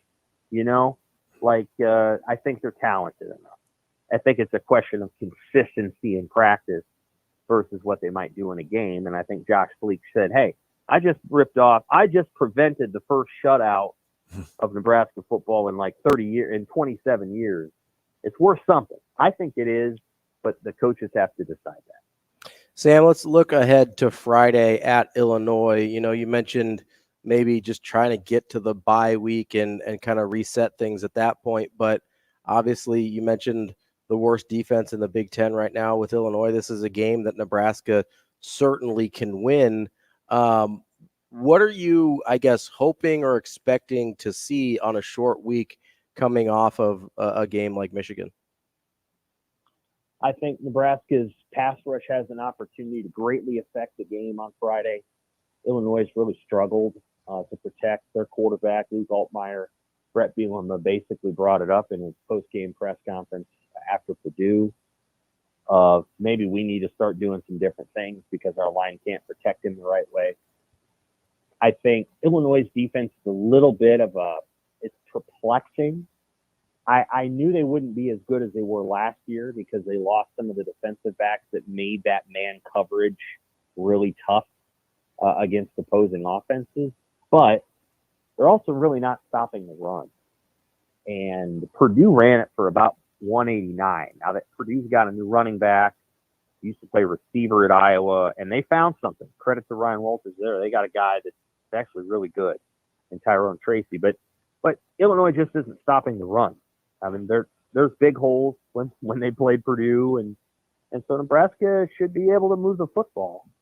And then it comes a question of turnovers. Both teams have issues with turnovers, and then who brings their own juice. Illinois is not going to have a big crowd. It's going to be a 25,000 person crowd on a Friday night in Champaign. So, they lose. This Friday night thing is good for TV exposure if you're good, but you're going to lose fans in an environment like Champaign, Illinois on a Friday night if you're not very good. And so there'll be 25, 30 grand there. Nebraska will have to bring its own juice. They're going to have to play with some fire. And, you know, again, this whole thing about, well, we don't really care if we start that fast. We want to finish good. I get it. I totally understand it. But simultaneously, keeping in mind the psyche of this program, I'd like to see which team Nebraska can fall behind 14-0-2 and beat. I just don't think that's going to happen very often, guys. I really don't. So Nebraska does need to have some good starts, because I don't think it's going to be easy for them to just throw it around the yard and catch a team at the wire because their offense caught fire in the fourth quarter. A good start would be important on Friday. That's Sam McKewon from the Omaha World-Herald. Sam, we appreciate your time as always. We'll talk to you next week. Take care. Really appreciate the time from Sam there. You know what else you would appreciate is if you went over to the Beanery. They've got I would. 4 today. I should have. Yeah, of all days today. Oof, struggle bus. Maybe I need some coffee too. 4 great locations at the Beanery, Gretna, Papillion, Ashland, and new location off of 168th and Giles. They roast their own coffee, locally owned and operated. Hot ice. You're going hot coffee over there. I'm a hot coffee guy. 365 days a year. I'm an iced coffee guy, 365 days a year. But they've got frozen drinks. They got muffins, breakfast sandwiches, whatever you want. The Beanery has you covered. The Beanery serving people coffee. Some interesting stuff there from Sam. They can't. He's right. They can't get behind 14. No, they're not beating against anybody. Really anybody. Yes, this is not an offense designed to come from behind. Right? Maybe Illinois. So they have to be. Yeah, because Illinois' defense is pretty bad. But they have the other thing. Like we've talked a lot about all the draft picks Illinois lost. They also lost their incredible defensive coordinator. Yeah. Like really, really good. Yeah. And I know Jim Leonard's like a special assistant, but he's not an on-field coach right now. Yeah. And he came in like August. Yes. Right. Yeah. So, and frankly, Ryan Walters' departure might be as big of a deal as the players that left. He was really, really good at what he does. And so like Illinois is going through it on defense right now. That's totally that's a fair thing to point out.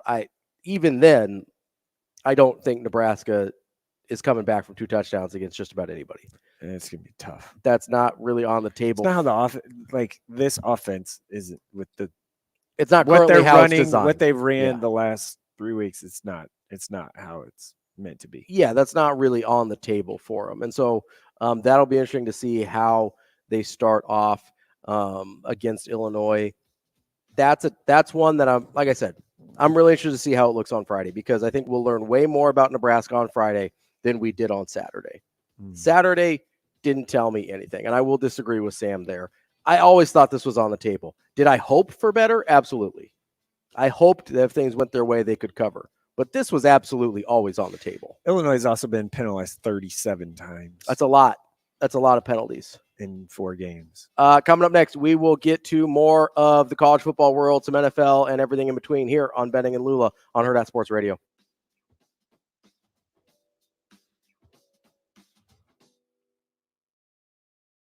We will be back in 5 minutes.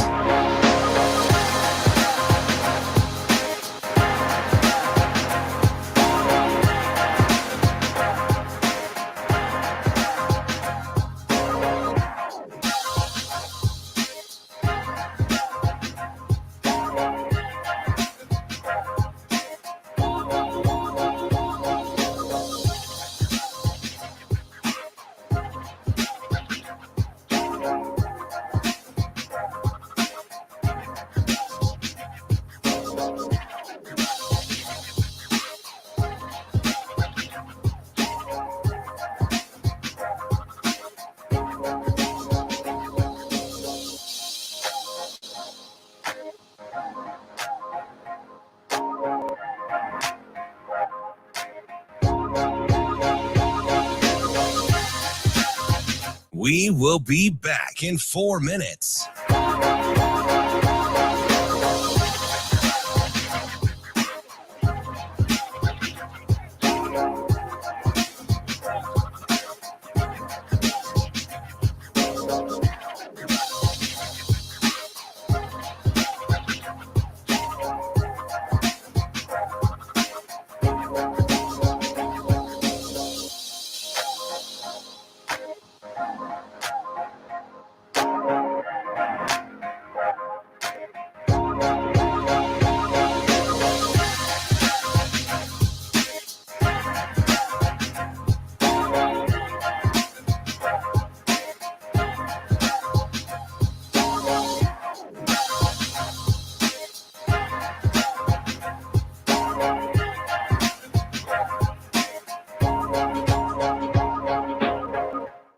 will be back in 3 minutes.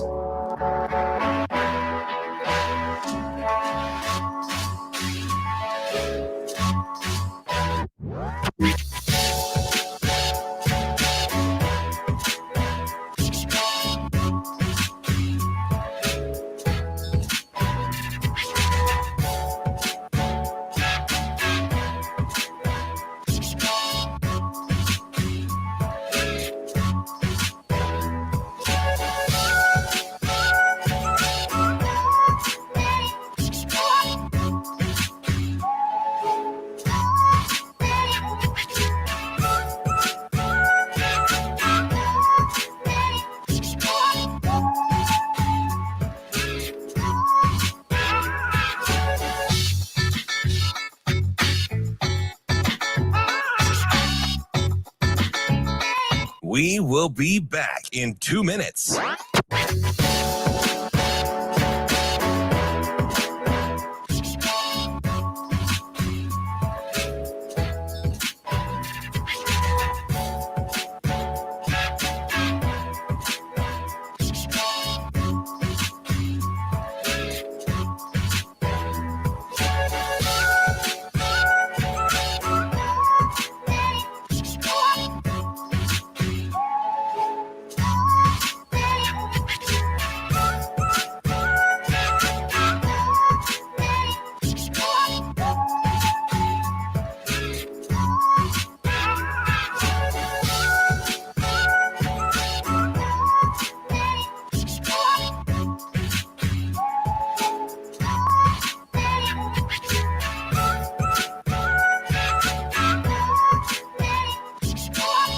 We will be back in 1 minute.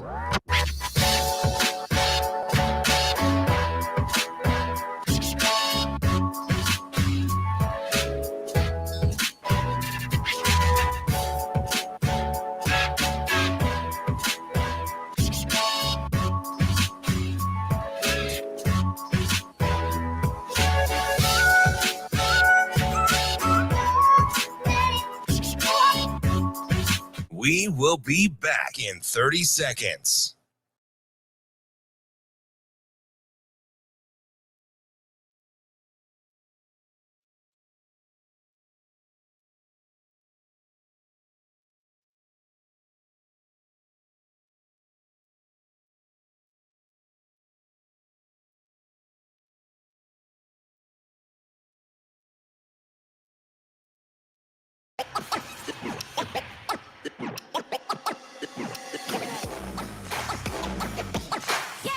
Hurrdat Sports presents the Damon Benning Show with Ravi Lulla. In the last 4.5. Fleeks gets a handoff, 30, 35, 40. Fleeks to the 50. Fleeks on the race to the 40, to the 30, 20, 15, 10, 5. Touchdown, Joshua Fleeks. There, gets points on the board here late.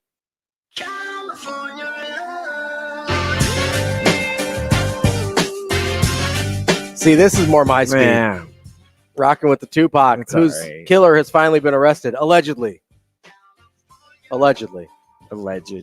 Yeah, I would have liked a little better option. There's better options than that right now in this mood. You're not a Tupac guy? Yeah, I think this Monday morning after what happened on Saturday and then my Jet fandom of last night, I think I need something a little more like I'm going to punch you in the face. Okay, a little more angry. Yeah. Yeah, California loves a little happier. Party, happy, fun. Bum, ba-da-dum, Yeah. bum, bum, Maybe bum, he's trying to bum. change the mood. Yeah, he's trying to like change the vibe of the room here. Hey, by the way, it was Jalen Lloyd. I just watched 4 times the Josh Fleeks run. Yes, for a touchdown. We've had several people chime in. I feel saying very. It was Washington. I feel very good that it was Jalen Lloyd that ran him down. I feel really good that it was number 19. So there we have it. Because number 19 is the one that celebrates with him in the end zone, and he was the only person that was close. So there you go. And 19 it says Lloyd on the back. I just feel pretty good about that. We still need a little. We Sautter still doubling down that it was Lloyd. I believe him. Eric on YouTube says Mike needs a little Limp Biscuit this morning. I don't know if anybody needs that ever. That's not Is this a little bit better right here? No. Come on. It's in the same vibe. It takes me back to college, and I'm getting ready to go out on a Thursday night. Well, let me try one more here, okay? No. What is happening? This is like a remix. This isn't even. Yeah. What is that? I don't know. You know what I do know what it is Zipline Brewing. They've got their Acres Ale, authentic American beer, brewed with Nebraska corn, crisp and clean with a light, refreshing flavor. Locally brewed, and it's a perfect beer to wind down at the end of your workday. Our workday ends up at like 10. Well, mine does. So, maybe I'll crack open an Acres Ale. It's 5 o'clock somewhere, right? Well, I'm playing the perfect music for it, ain't I? You are. Oh my God. Shane's got the party vibes here on a Monday morning. You can join the show 888-638-4876 on the Warhorse Sportsbook hotline. I am wrong. It is Marcus Washington, 100%. I just watched the widescreen. 1,000% Marcus Washington ran him down. Okay, so there we go. It's not Jalen Lloyd. It is Marcus Washington. I apologize. I was totally wrong. I am watching it now for the 4th time. Yep, it was Marcus Washington that ran him down. There we go. We have a definitive answer that it was, in fact, Marcus Totally Washington. apologize. Let's do a little. I was wrong. See, I admit when I'm wrong. See, look at that. Look at that maturity. Let's do. Sorry about that. Let's do a little I'm so sorry. palate cleanser here. You want to talk NFL? You want to talk national college football? You want to talk NBA? I don't really want to talk about the NFL today. Okay, so no because NFL. You want to talk about? You got cheated. No, you didn't. It's fine. Was it the ref's fault that you were down 17-0 in the first place? Was it? No. Okay, so you're going to cherry pick a couple of plays that you didn't like how they went. In extremely key moments of the game. Was it not a key moment to not fall down 17-0? That seems like it would have been a pretty key moment. But you're winning. Did we watch the same thing? Yeah. Okay. Did you have? I'm not saying. Did you have egregious issues with the officiating while they were falling down 17-0? I am not saying that. What I am saying is that Zach Wilson probably still would have thrown an interception or dropped a snap like Jeff Sims. Definitely would have dropped it. Because he did it already. Yeah. But I just wanted the gosh darn opportunity. Well, you had the opportunity, but you fell down 17-0 before. I wanted the opportunity in that moment after he started playing well. Because there were like a lot of opportunities before that were not anybody else's fault. And then you kind of put yourself in a bad position there to be at the mercy of a questionable call. I'm just saying, we made Patrick Mahomes look pretty average. Yeah, defense looked really good. We're going to do this thing again. We're going to keep this thing rolling. Except for that 3rd and 22 where he scrambled for 23 yards. I was going to say something inappropriate, so I caught myself. Yeah, don't do that. It's live radio. Where Jermaine Johnson, number 11, got Florida State guy hugged. Maybe he needed a hug. Maybe he was having a tough day. Like when my 4-year-old is crying after she skins her knee and she runs up to me. I mean, that's how bad that hold was. It was like, please hold me. And that's what happened. Yep. It was awful. It was a bad call. It was terrible.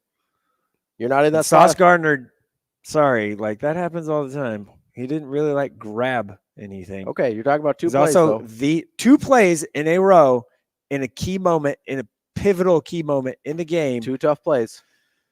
How many? At the end of the game, in a 3-point game. So the end of the game counts more than the beginning of the game? No. The points in the beginning of the game don't if count you the same? ask Matt Rhule, it's how you finish. Yeah, but you have to put yourself in a position to finish. If you don't fall down 17-0, you're not in that spot. You in a good mood or what? Shane, am I wrong? We are a caring, you're not talking coddling about environment. You're talking about 2 plays. Were they pivotal plays? Absolutely. Were they more pivotal than falling down 17-0? No. That's the truth. Listen. What? Should have won the game. And if you hadn't given them a 17-point head start, give us you a probably chance would have to win the game. Give yourself a chance to win the game. The NFL got exactly what it wanted Give last yourself night. a chance to win the game. The NFL got exactly what it wanted last night. Which is what? A close game that no one expected. You got people just tuning in. Oh, what's happening here? Oh, the Jets are, tied with the Chiefs late in the game. Holy cow. Didn't happen, whatever. And then, oh, hey, but the Chiefs won. Feel good story. They probably we need the Chiefs to win. Would have wanted more. They're the NFL darlings. To not. They are. Thank you, Shane. But if you're Thank you, Raiders fan. Your team sucks too, Shane. Why'd you have to go there? They're not good. Now I feel like I need a hug. Aiden O'Connell, just like Jermaine Johnson did. But if you're gonna lose to the Chiefs, to the Chiefs, and trust me, I've seen my team lose to the Chiefs a lot. It's better to lose to them early in the season than later in the season. Now you're not going to play them in the regular season again, but they're certainly not going to play them in the playoffs. That's not on the table. Am I wrong though? The defense is real good, bro. The defense is good. Zach Wilson still not. He played great last night. He played a lot better until the last didn't. 2-ish quarters, the middle 2 quarters, he played great. Yeah. Until he bad in the Jeff start, bad at the end. And then he dropped the snap. I was like, Sims it. Ball game. Is that the word? Is that right? Is that fair? I mean, he only actually dropped the snap once without other distractions. It's a Zach bad Wilson look. only dropped it once too, and it was a pretty it matters massive a lot. turnover. It's a bad thing to do. No, I listen. If the NFL had the way they wanted, that would have been a close game throughout. People turn it off at 17-0. Zach who? They wanted ratings the whole time. If it was rigged and they got what they wanted, it would have been close the whole time. I'm just glad the game actually got close because the Taylor Swift talk was like, ugh. You're not a big Swiftie? It's fine. My kid, my 7 and 4-year-old love her, but like at the same time, I was just like, oh my gosh, can we get to the football? So I actually no big deal. Why are we not talking about Blake Lively? Yes, and that's you know what I'm saying? Yeah, because her and Ryan Reynolds were both there, weren't they? Yeah. Like real people too. I don't think that Nobody I think we need that. to just be talking about Donna Kelsey more. She's just hanging out with the with the coolest people in the world in her suite. That was crap. She's whatever the hell it is. She is living her best life. It is so she went from Philly in the afternoon to New Jersey in the evening to watch both her kids play, hanging out with celebrities and Taylor Swift and whatever. Like Donna Kelsey is getting it. She is getting it in. She had a good day yesterday. She's had a good run. Like I feel like it started in the Super Bowl. Oh, you did. Where she got started like before the Super Bowl. Right. Yeah, where like when the matchup was set. Stuff. Yeah. She kind of did her, her car wash. I feel like she needs her own endorsement deal or something. Like she doesn't get one. Like on like the Campbell Soup commercials we used to have. With, like Donovan with his fake mom. She needs paid. They should pay her for those wasn't his podcasts. I don't think so. I'm pretty sure. I thought it was. Oh. It might have been at one point, but there was definitely an actress I'd seen in other stuff at one point. But anyway, Donna Kelsey is the real story from the Chiefs game last night. You heard it here first. Coming up next, we'll wrap up. We'll wrap up the second hour of the show here on Benning and Lulla.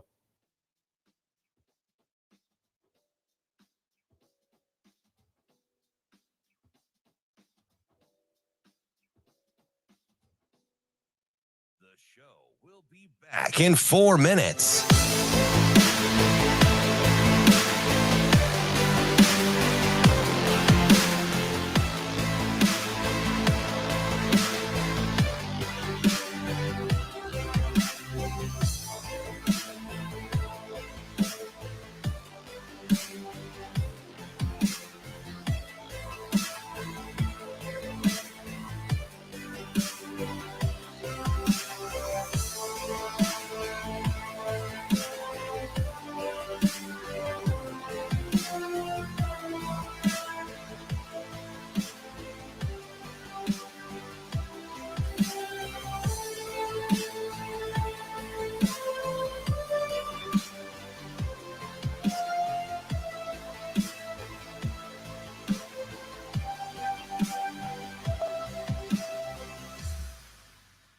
The show will be back in 3 minutes.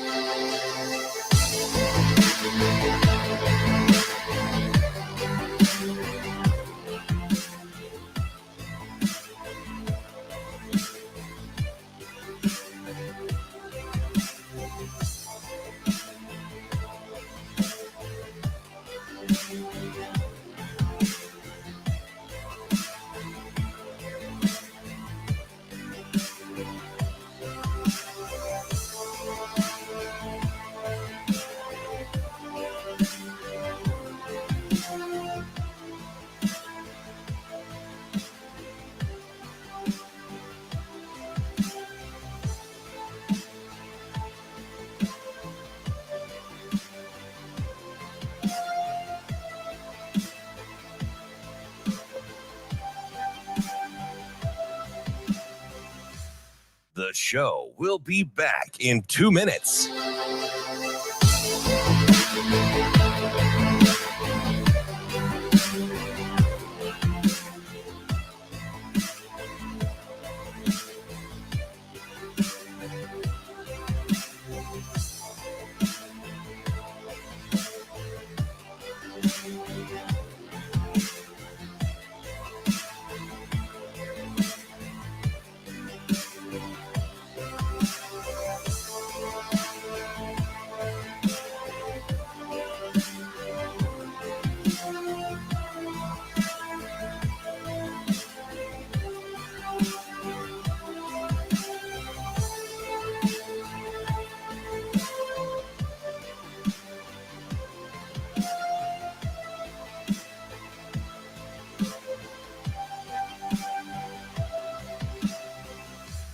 The show will be back in 1 minute.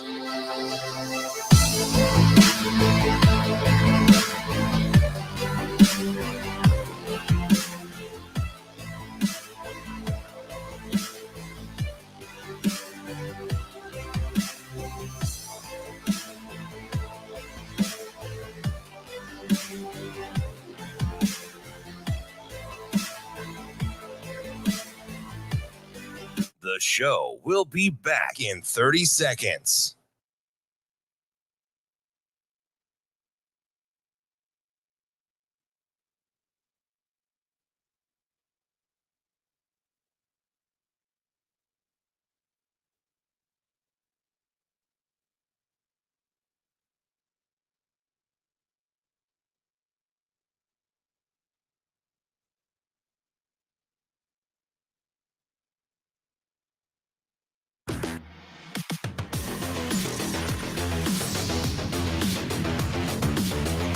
Hurrdat Sports presents the Damon Benning Show with Ravi Lulla.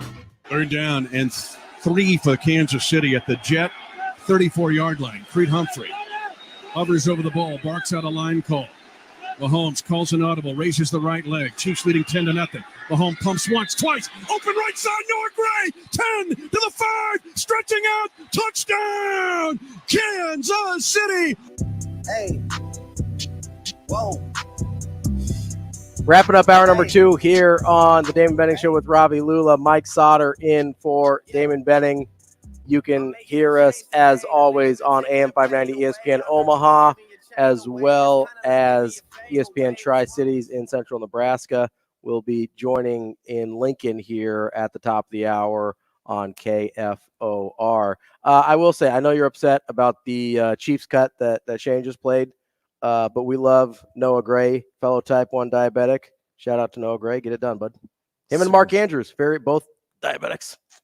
Just like to keep track of my guys, you know. Should I have been playing this instead? Now Josh Kelly behind Herbert. Snap, jumps. He's in. Herbert, second rushing touchdown of the game.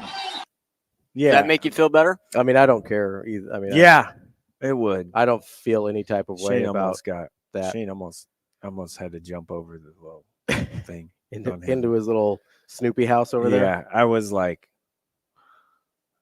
"What? You did that? Okay, yeah, yeah." I mean, by the way, I don't hate the Chiefs. Like, I actually like. I hate the Chiefs. Well, you're a Raiders fan. I don't hate the Chiefs. I don't really have. I mean, you're indifferent towards the Chiefs. Yeah, like it's fine. I just am. Besides that one time I went there, and remember. I don't know, Chiefs fan would remember this, but the Ryan Fitzpatrick 6 interception game? Yes, I do. I was there. Yeah? Wearing a green New York Jets hoodie. It was brutal. Yeah. We left. We were leaving, my wife and I. We were leaving.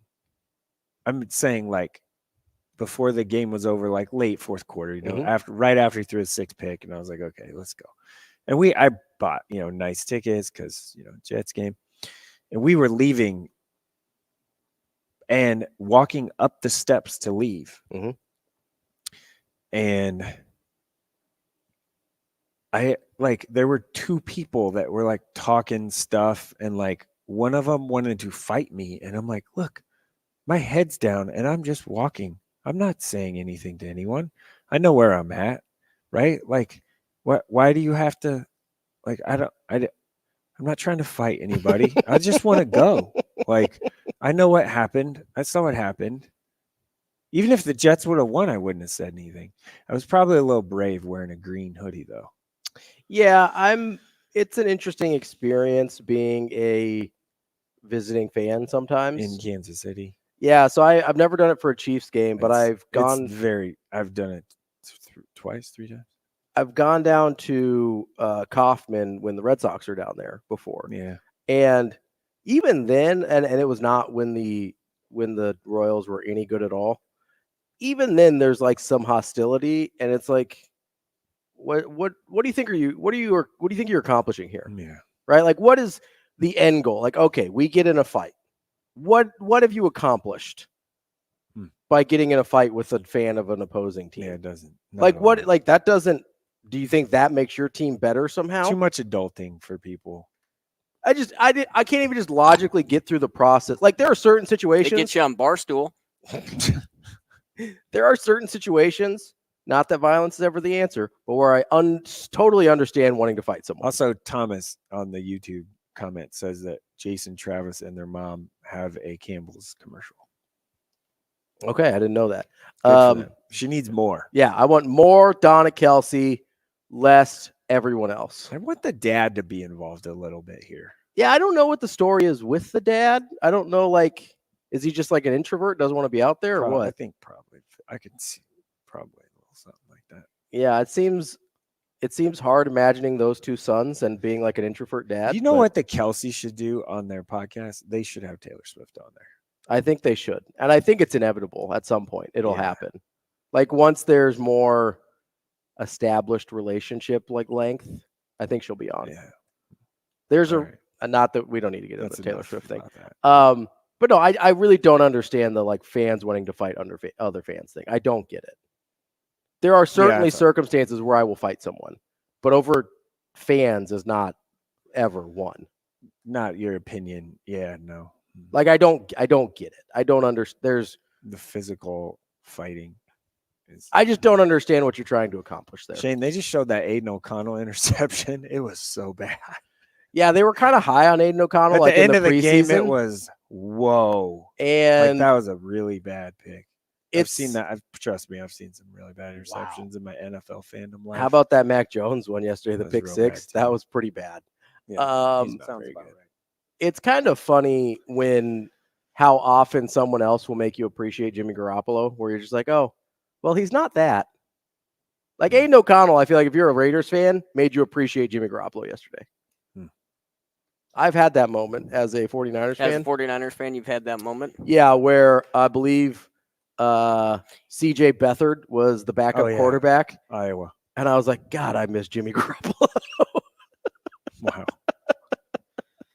That's not a place you often want to find yourself, where it's kind of too early in the Raider career for Jimmy to see where he kind of fits in. I've got no frame of reference here because the Jets quarterbacking the last.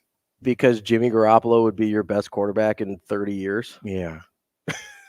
Pretty much. Honestly, like this offseason, I mean, when they were talking about like, I knew they were going to make a move at a quarterback, and I was like, you can live with Jimmy G. At first, I was like, Derek Carr, all right, give me that. Yep, I'm all in on that. Yeah. And then I was like, yeah, Jimmy G would be fine too. He'd be good. He really would be fine. I'd take that. The West Coast style, like 1, 2, 3, bang, like just get it He's out. familiar with Saleh from being with the 49ers. Totally would have been okay with that. Listen, until he got hurt, because inevitably he gets hurt. He's a little fragile. He would get hurt. That's why we learned about the greatness of Brock Purdy. We got Aaron Rodgers, and that worked out even better. Hey man, he's doing his. I'm gonna keep all these receipts from this year. Wait till next year. Oh, it's cute that you think he's playing next year. That's adorable. He's coming back.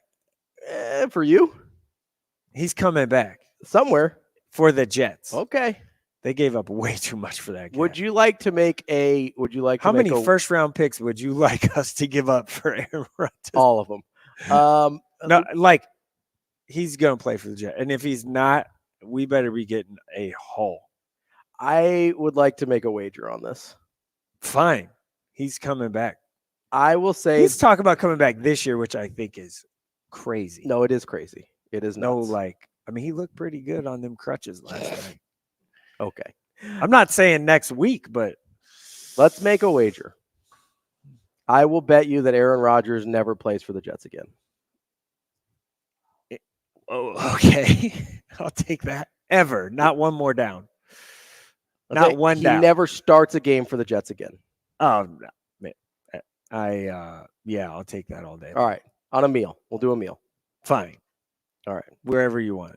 Okay. Deal. Wherever either one of us wants. That's fine. Fair. I'm good. In the Omaha metro area. Hurrdat Sports Bar. Meal. I don't think he's playing for the Jets again. I just don't. Oh, he is. All right. Well, we'll see. Feel really this is going to be a long-term bet. We'll see what happens next year.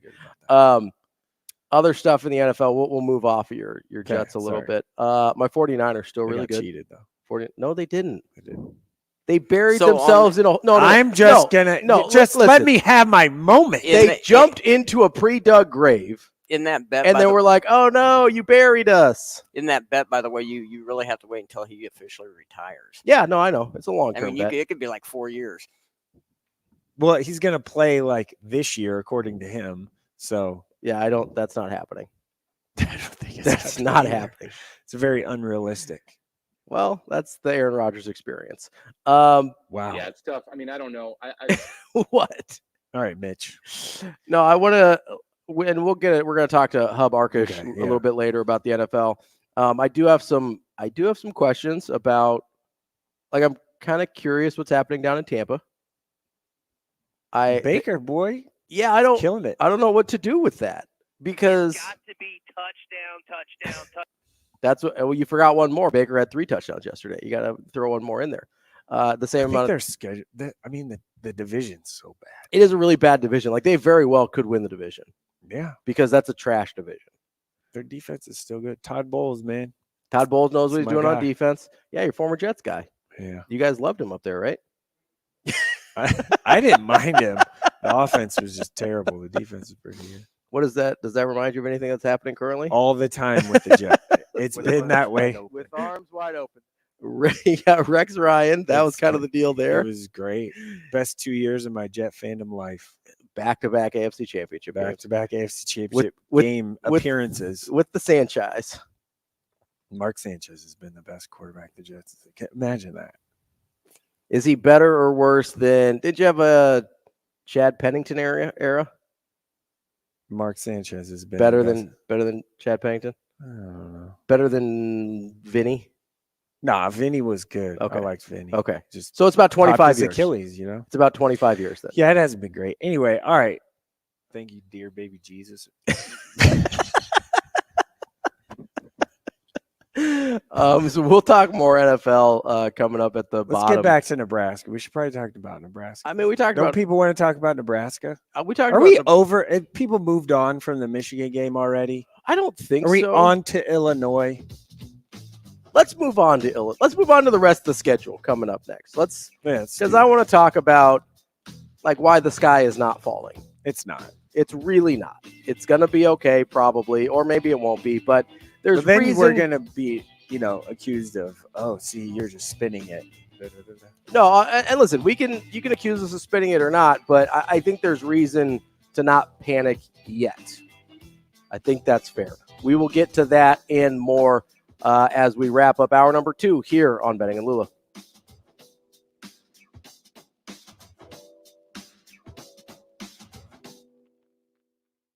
We'll be right back in 4 minutes.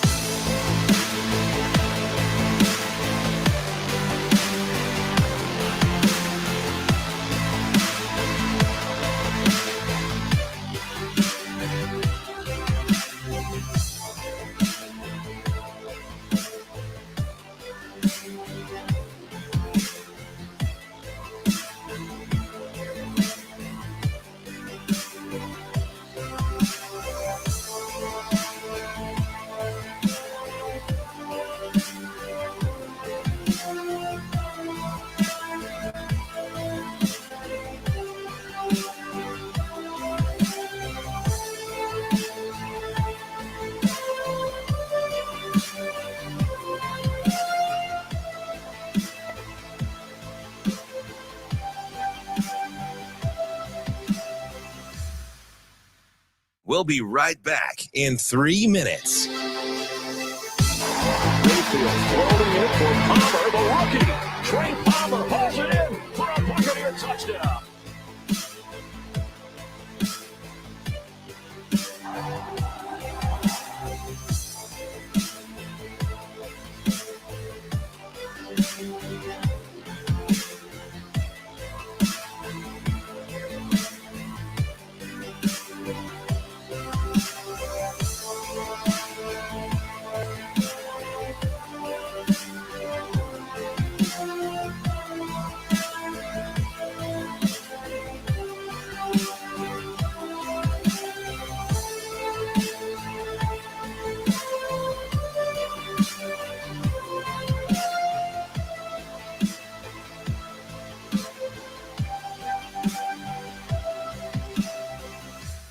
We'll be right back in 2 minutes.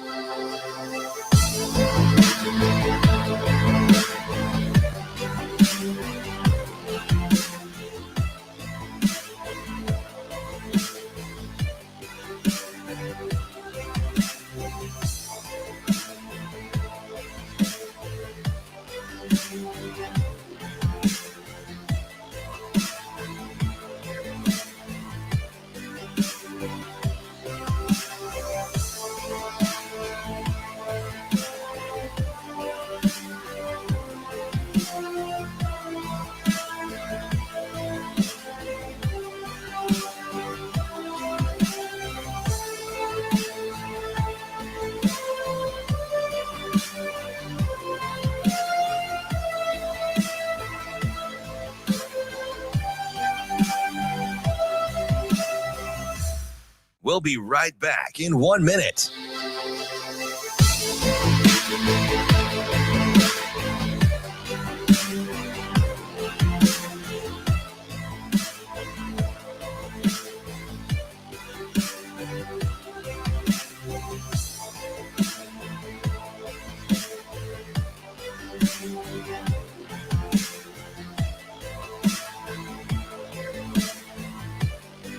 We'll be right back in 30 seconds.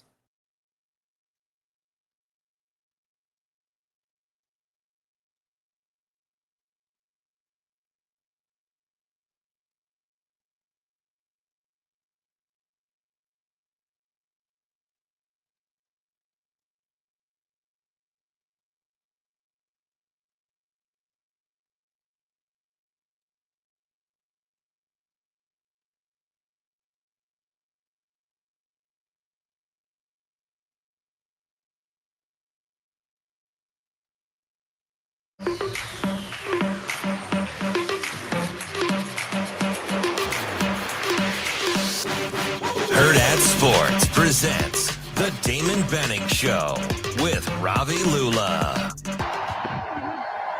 Mayfield floating it for Palmer, the rookie. Trey Palmer hauls it in for a Buccaneer touchdown.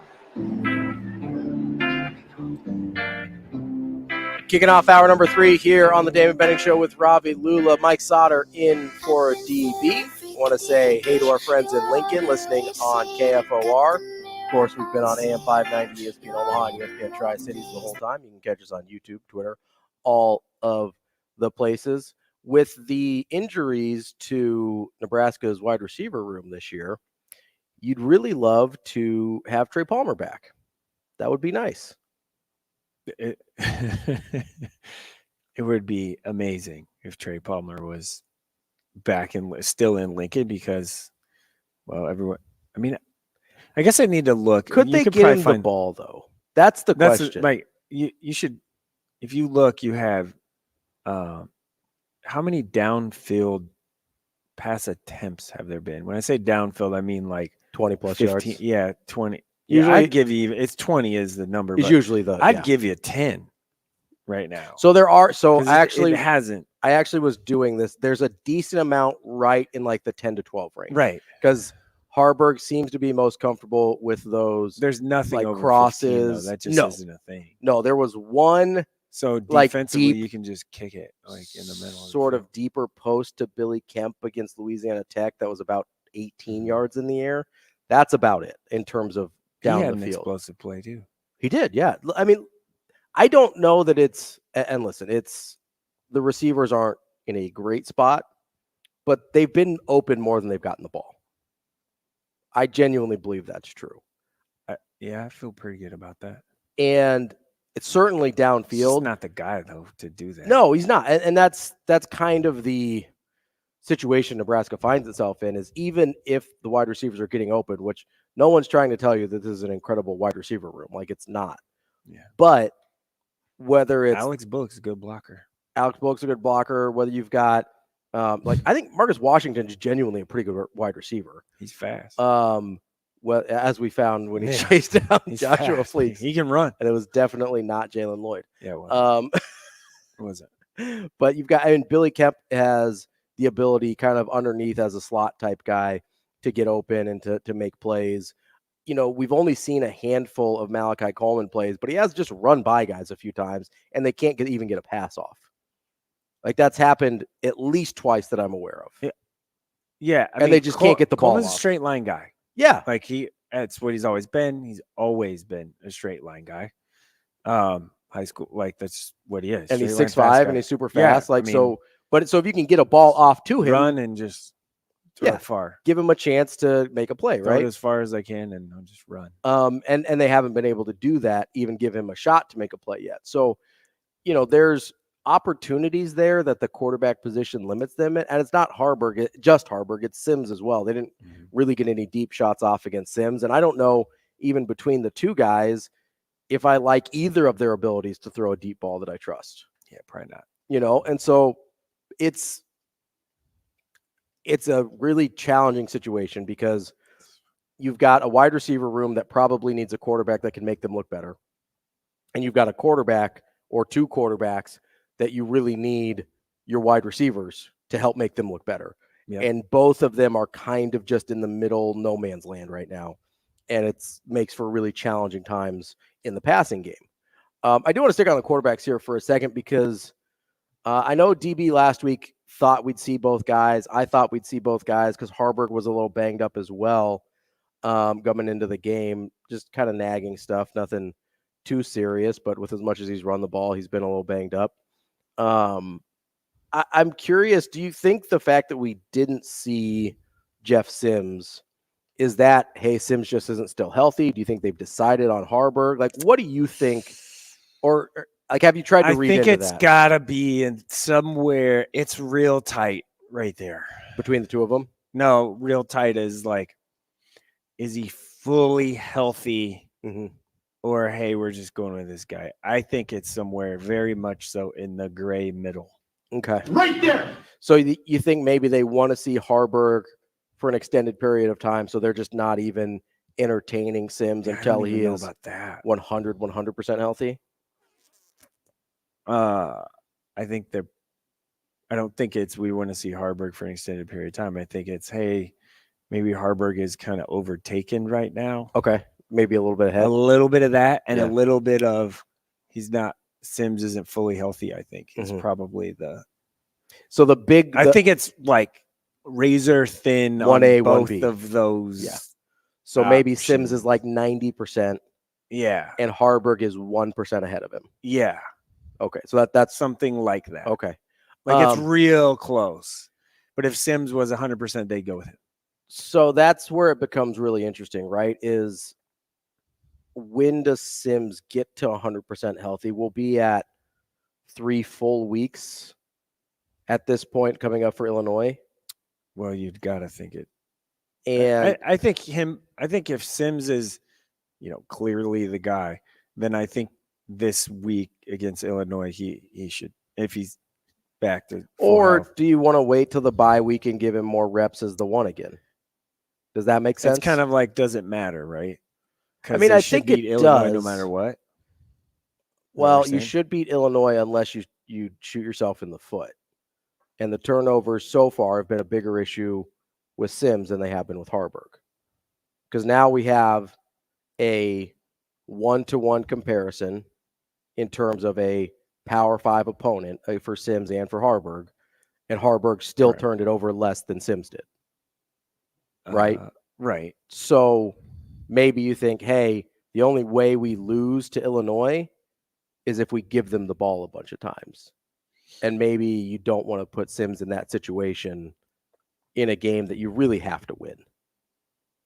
Like Illinois is a must win. Is that? I'm not being crazy there, right? Like that's Illinois is a have to, must, no question about it.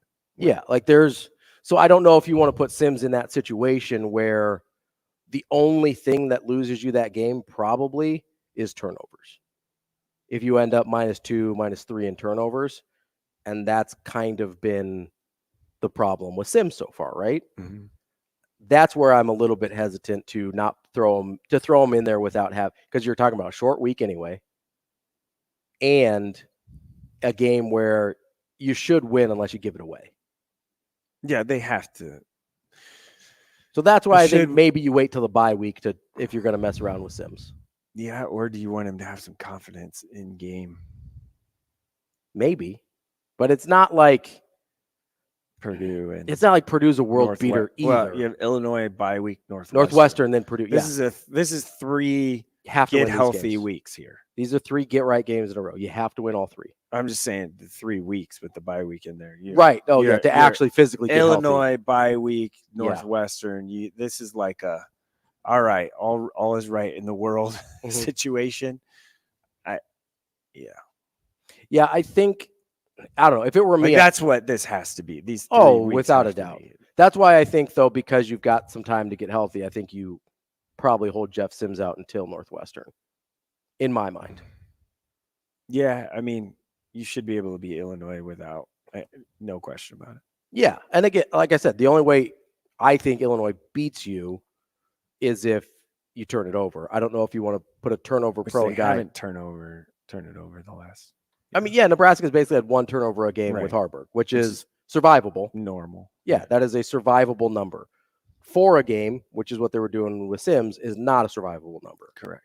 So that to me, I wouldn't want to throw Sims back out there on a short week with that being in my head. And maybe the coaches don't think about it that way.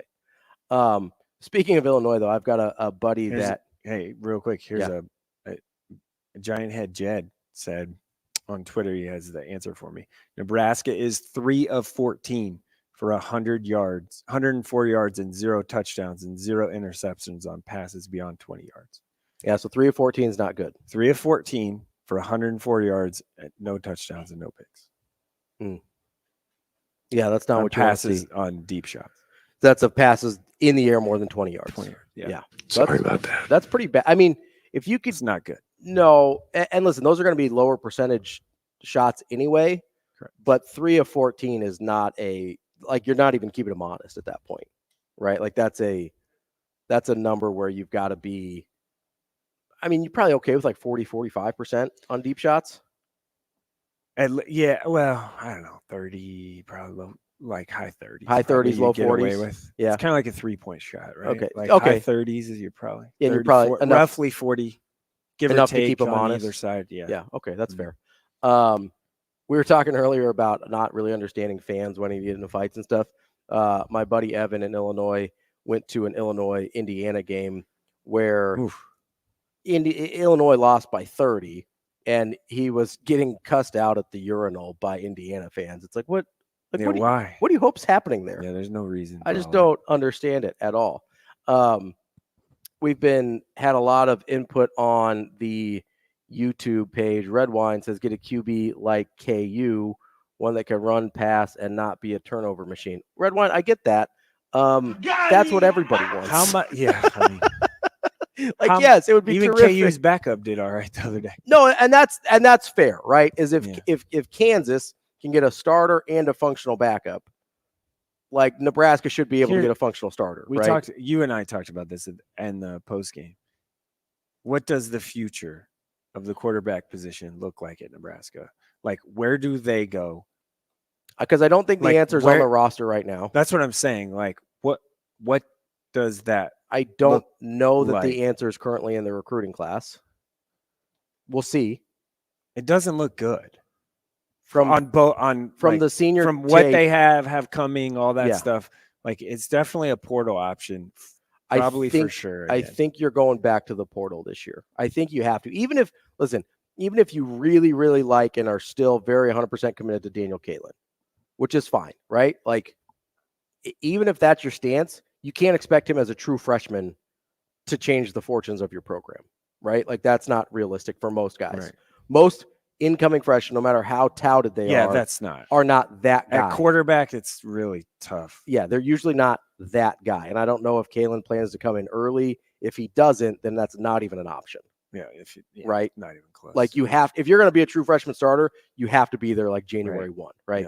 Yep. So I don't know if that's the plan for Kaelin or not, but if he's not, it's not even an option. Even if he is, it's really unrealistic.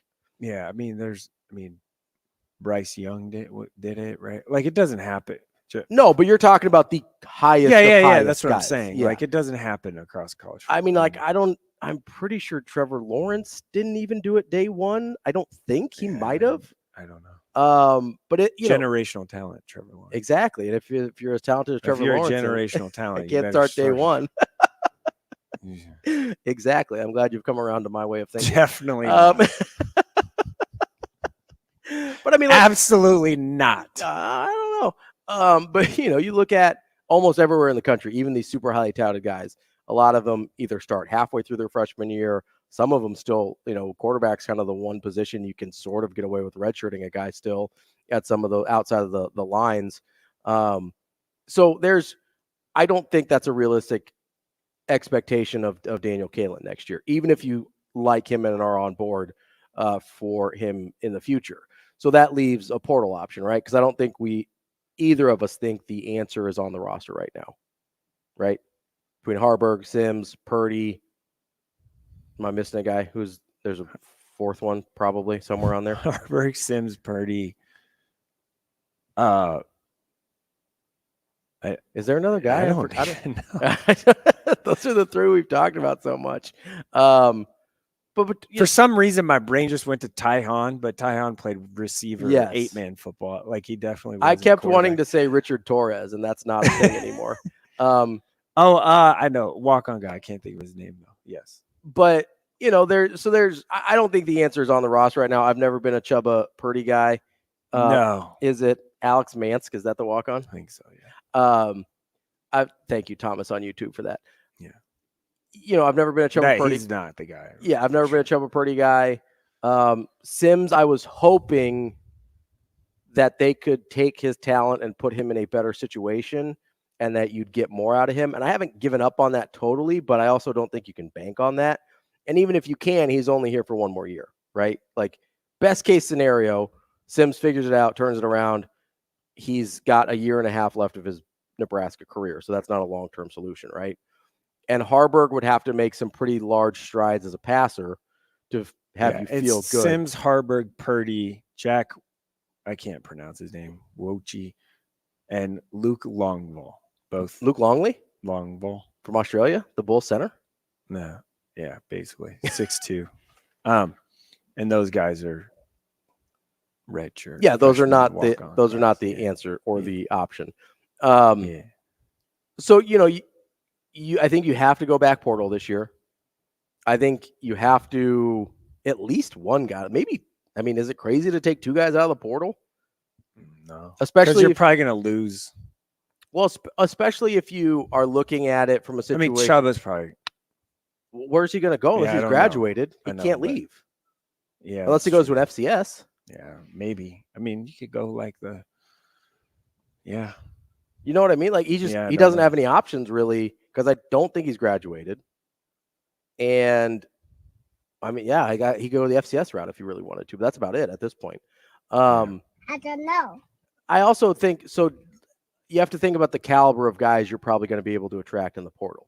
You're probably not getting the instant day. I don't know. If you look, it's like we have major opportunity here. Sure. Come in, be the guy. Do I think too much about what would have happened if, should they have kept Casey Thompson? I understand Casey Thompson got injured. I get it. But, let's just say. I wonder how much. No, I wonder. I just don't know if he fit what they were trying. Yeah, I don't know that he did. And I think, and we brought this up before, I think culturally there were some differences between how he wanted to operate and how the staff wanted to operate in terms of competition at the spot and things like that. That's not that Casey Thompson's a bad guy or a bad locker room guy or anything like that. I think there were just differences in how their minds worked. No, but I think about guys like, like Cameron Ward that went up to he's the Washington He is State. the first guy that you think of. First of all, Cam Ward is a dude. He's incredible. And he would be perfect for what they're trying to do. And he came from what, like Incarnate Word? Incarnate Word. And he ended up at There was a lot of talk. I remember when he was in the portal, Husker fan was like, hey, what about this guy, this guy, this guy? I wanted, he was the guy I wanted. A lot of people wanted that guy. He is the guy I wanted. He's good. He's really, really good. Like, I don't know if he's NFL guy. Probably No, not, but incredible in college. But like, incredible matter, college quarterback, right? right? Just go win some games. And that was a guy that, I wonder a lot about those types of guys, maybe coming from a lower level and elevating to a position like this. And, I'm sure there's as many misses as there are hits there, but I almost wonder if that's a better tactic in the portal than, hey, here's this really highly touted guy that hasn't panned out in his previous stops. Let's give him a shot. Like, I'm sure there's evidence for both. There's got to be a lot. There's people. I mean, but either way, I think Texas has a QB, right? Arch. Can we get Arch up here? Well, I think, does Quinn have another year left before he? I think no, because no. I think how much would it take for Arch Manning to come to Nebraska? I don't know. Call 1890. Let's get 1890 on the phone. No, but like, I mean, for instance, I think Quinn is a third-year guy because he redshirted and he started last year at Texas, I think. So this is his third year. He's going to go to the NFL. Well, Ohio State. Yeah, he has redshirt year, and then he played last year, and now he's this year. So he's going to go. So Arch will start next year at we'll start next year at Texas probably if he's good, which you assume he is. I don't know that spring game for like 2 minutes. Looked he was looked a little rough, but no, I mean, like I wonder about and you would know more about this than I don't know. do. The sidearm quarterback thing is where did that come from? Yeah, what am I missing on the side? Heinrich Haarberg throws the sidearm thing. Yeah, I don't know where that came from. I'm just curious because it's just all over. Like, I have no idea. People get really mad about it. They get like really upset about him throwing, like dipping arm angles and stuff.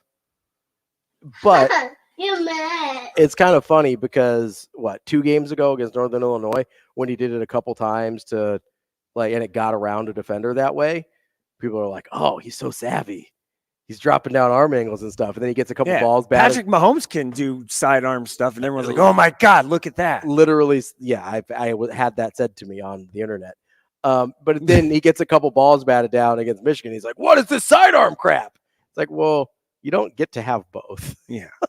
Because he's not actually Patrick Mahomes. So the sidearm thing is just kind of what he does, right? The future of the quarterback position at Nebraska looks like what? That's the $1 million question. A big question. Right? Because, DB brought it up last week. How many of these turnarounds have we seen that weren't attached to a quarterback? And the answer is not that many. You know who ironically did have one that was not attached to a quarterback? The guy that Nebraska just played, Jim Harbaugh. Oh, yeah. He turned it around before J.J. McCarthy got there. Yeah. And he didn't have anyone of note before J.J. McCarthy got there. It's true. Cade McNamara, we've seen what Cade McNamara was struggling is. At that position for he was, but they got good. But they were still like in the they were still they were still on the door of beating Ohio State. They were, but when they got the quarterback, they finally broke through.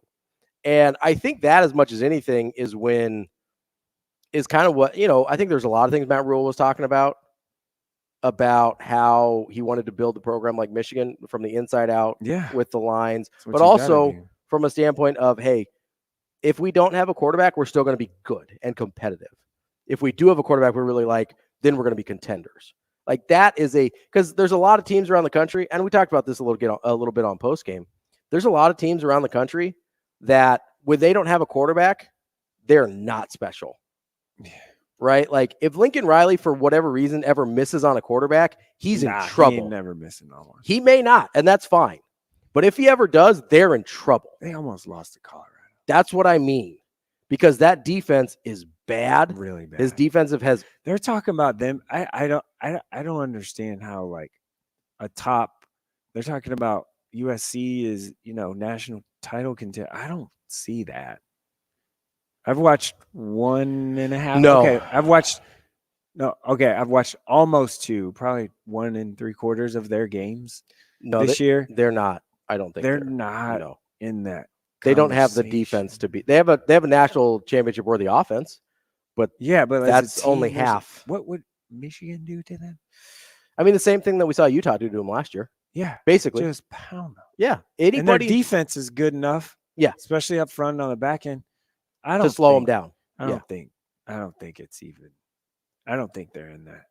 They're not in that. Oregon category. Maybe is better. Oregon's probably closer. Washington's pretty good too. Washington's really good. Penix is good. Oregon's probably closer to being a national title contender in my mind than USC is, just because they're more complete. Yeah. I don't think that's a. I don't know though. If the Jets keep losing, give me Caleb Williams. Freaking bats. I'm sure you'd be okay with that. I would do some stuff if that happened. We've got Guy on the Warhorse Sportsbook like go to the grocery store or hotline. what? Shut up, Shane. Let's cue Guy up here. Guy, you've got about 45 seconds. What do you got on Harburg? Hey, I just am a little disappointed in you guys. It sounds like you're moving on from Harburg and discounting the fact that he's only played 3 games. The first 2, he actually managed to win games that we all expect as fans we should have won.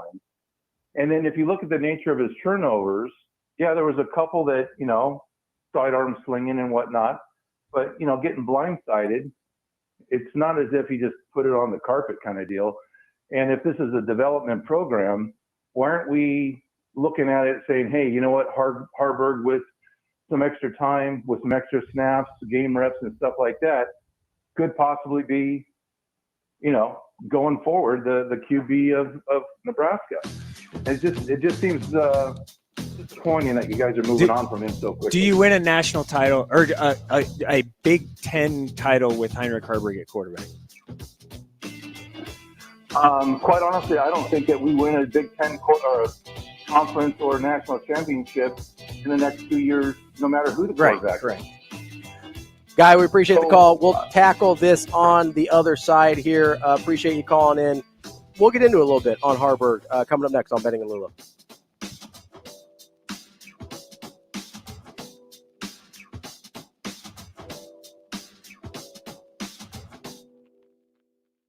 The show will be back in 5 minutes.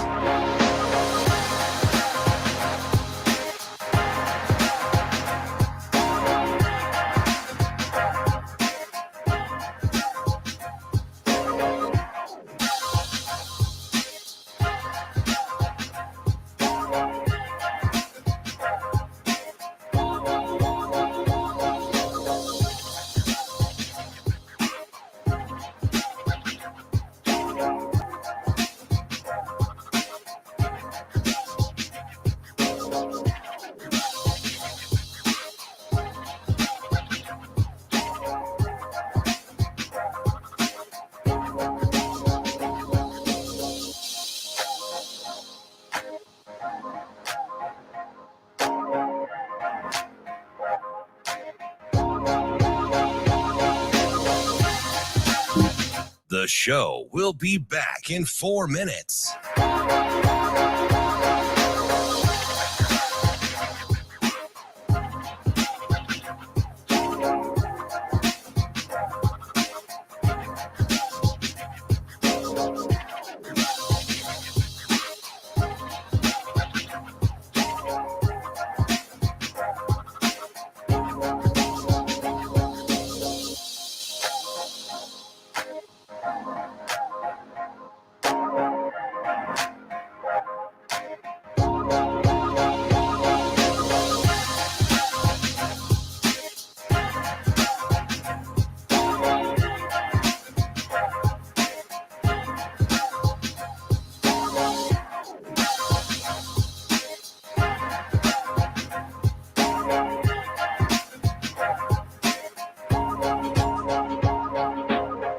The show will be back in 3 minutes.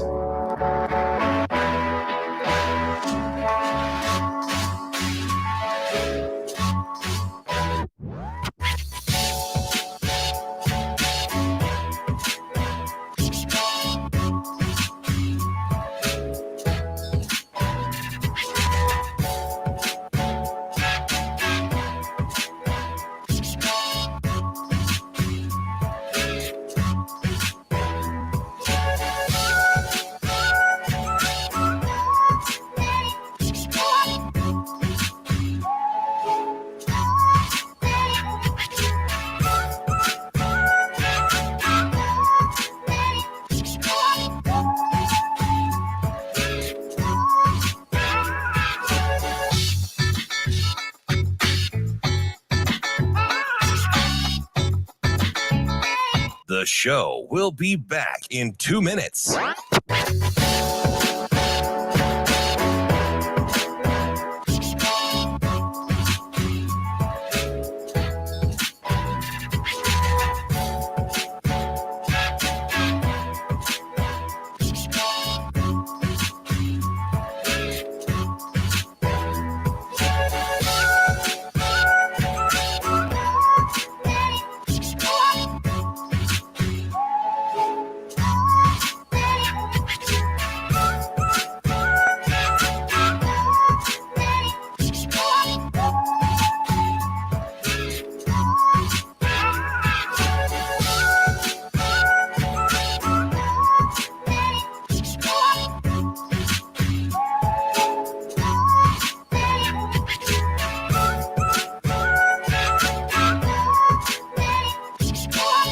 The show will be back in 1 minute.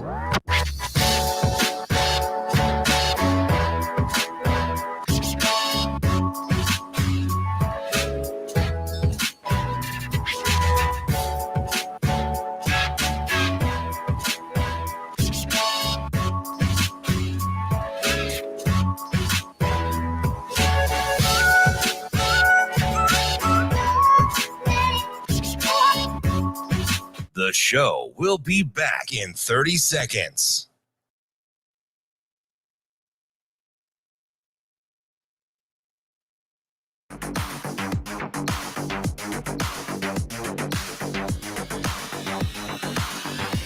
Hurrdat Sports presents the Damon Benning Show with Ravi Lulla. Well, I don't think we're going to be able to change his motion, right? He kind of is who he is, and he does kind of throw from different arm slots. Early on in the game, they weren't really rushing as much as they were twisting because of the quarterback draw game. So, the challenge for him was to keep climbing in the pocket. Now, one was batted by a second-level defender, right? So he was on an RPO, and the safety came over the top. And if the safety can bat the ball, you probably should have handed the ball off. Now, I say that without seeing the tape.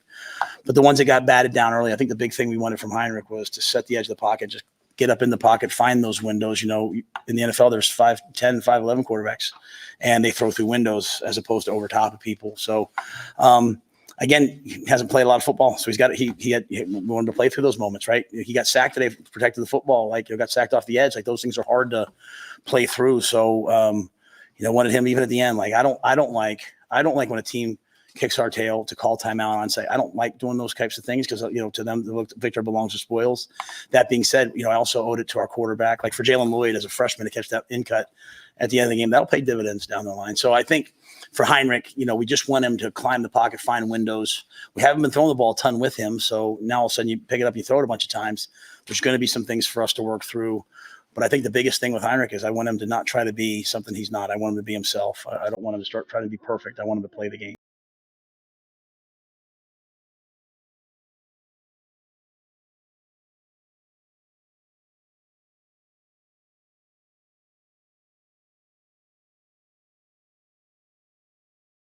Benning Show with Ravi Lulla, Mike Sautter in for Damon Benning this morning here on Hurrdat Sports Radio, live from the Hurrdat Sports Bar and Grill. You can hear us on AM 590, ESPN Omaha, ESPN Tri-Cities, or KFOR in Lincoln. You know who that was? Who's that?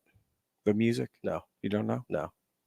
Oh, gosh. Why can't I think of it now? Apparently you don't either. YG. What'd you say? Toxic YG. Yeah. There you go. I missed that. And I didn't plan it that way. That was nothing. I wasn't trying to play that after, trying to say let go of the quarterback there or anything like that. It was just in the rotation. So it felt like it was lined up. I didn't line that up. I wasn't. The stars were not aligned on that. I was not. Shane was just being a little toxic over there. It's fine.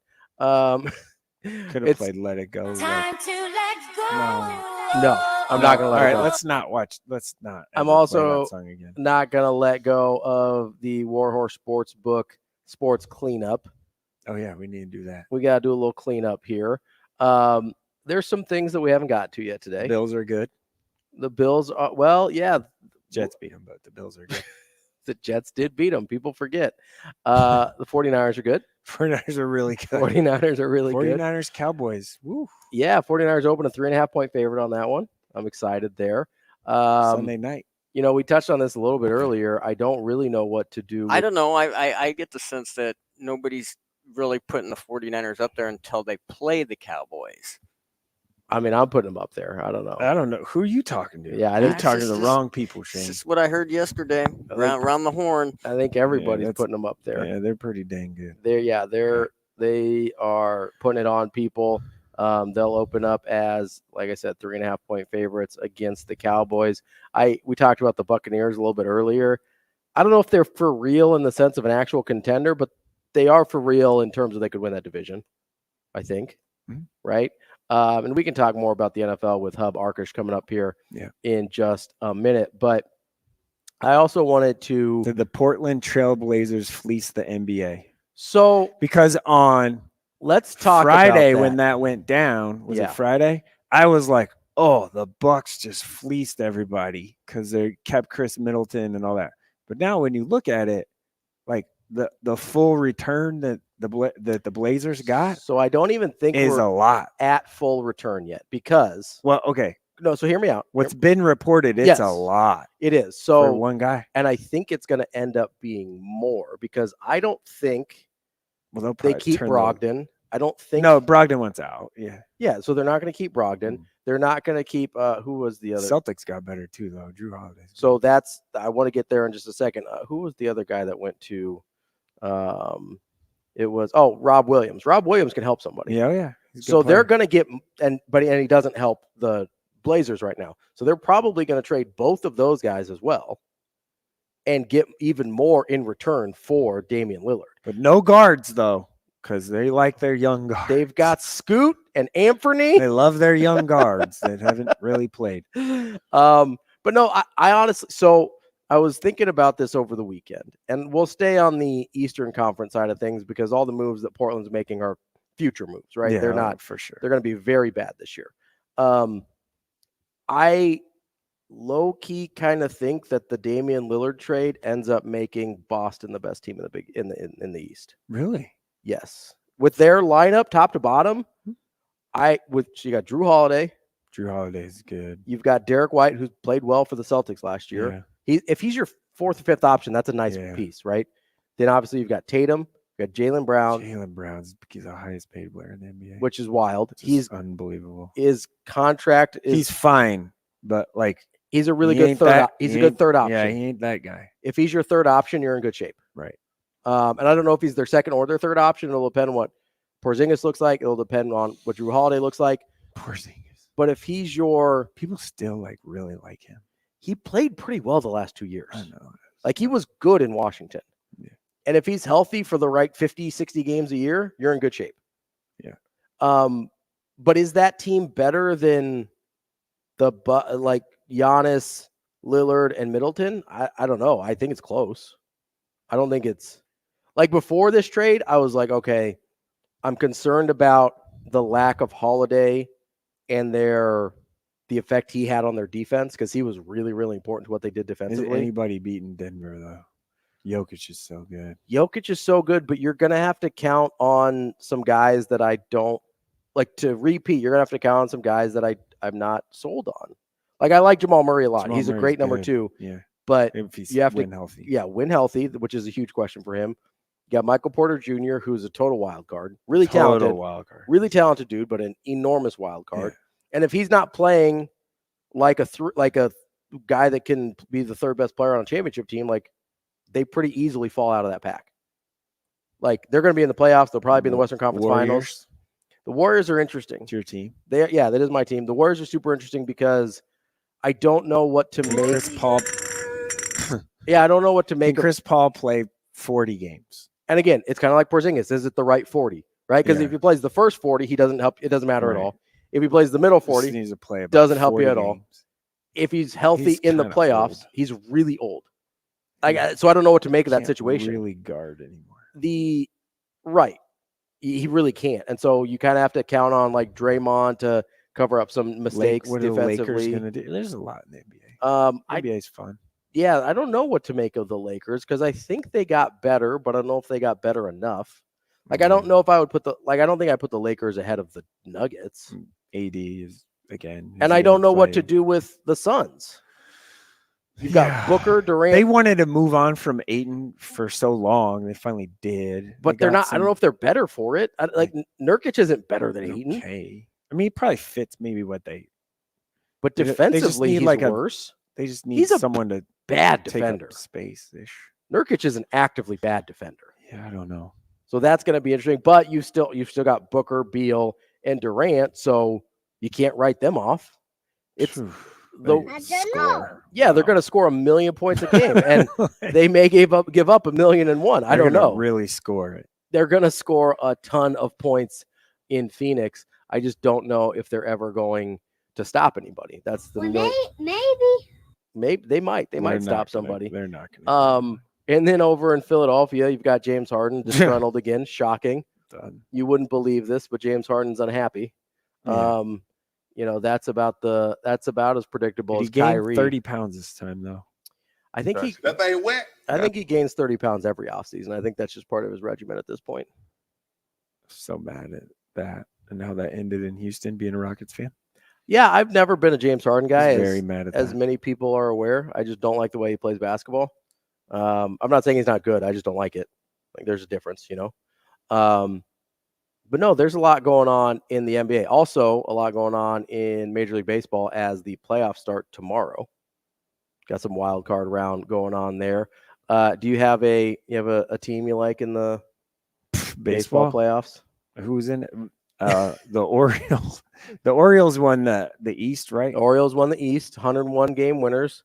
Tampa right behind them, 99 Major League games. Baseball. The Twins won the Central. I would love a Braves. I think the Dodgers are pretty good, right? Dodgers are pretty good. They're one of 3 100-team wins in the league. I would love it if we got like a Baltimore Orioles World Series. It is incredible. They lost 100 games last year and they won over 100. Yeah, that's incredible. It would be. It would just be nice. The Braves feel like they're really good. The Braves are a juggernaut. Acuna is incredible. Like I know people like to say like Ohtani or Trout. He might be the best player in the league. Yeah, he's really good. Coming up next, we will talk to Hub Arkush. We'll get some NFL in. I can't wait to wrap up the show on Benning and Lulla. We will be back in 4 minutes.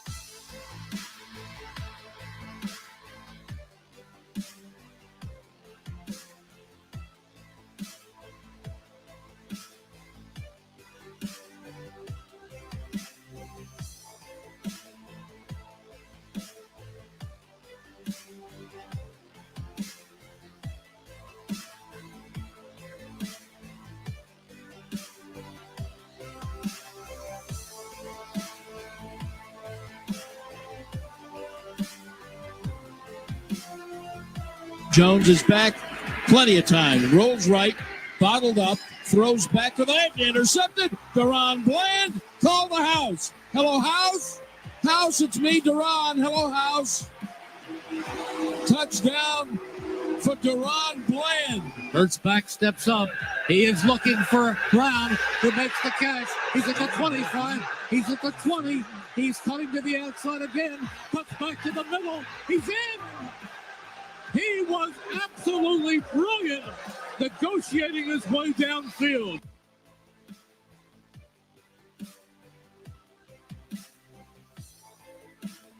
Way downfield. Jones is back. Plenty of time. Rolls right.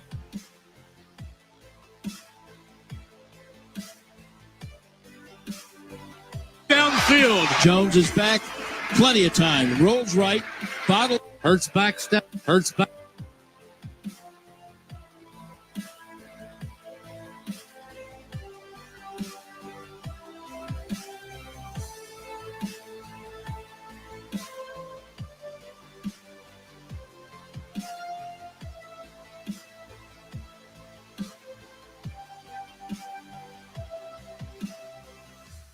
We will be back in 2 minutes.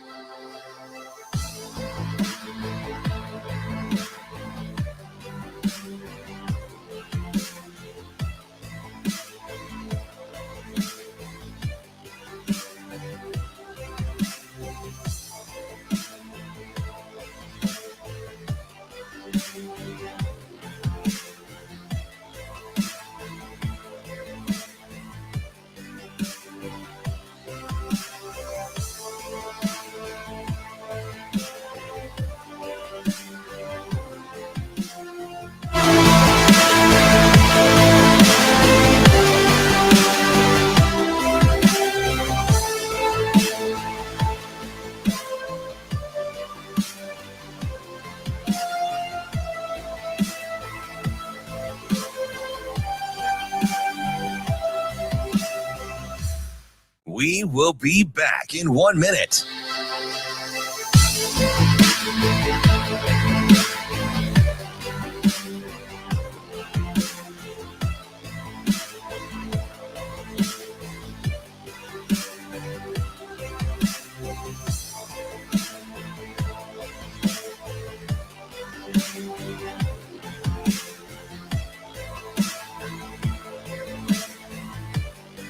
We will be back in 30 seconds.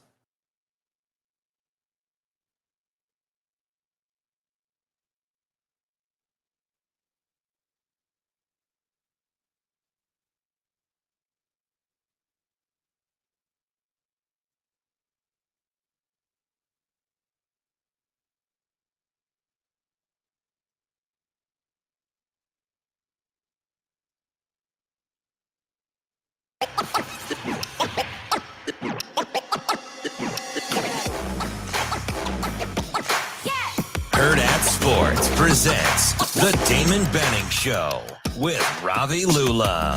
Hurts back, steps up. He is looking for Brown, who makes the catch. He's at the 25. He's at the 20. He's coming to the outside again. Cuts back to the middle. He's in. He was absolutely brilliant negotiating his way downfield. Jones is back. Plenty of time. Rolls right. Bottled up, throws back to the left, intercepted. Deron Bland, call the house. Hello, house. House, it's me, Deron. Hello, house.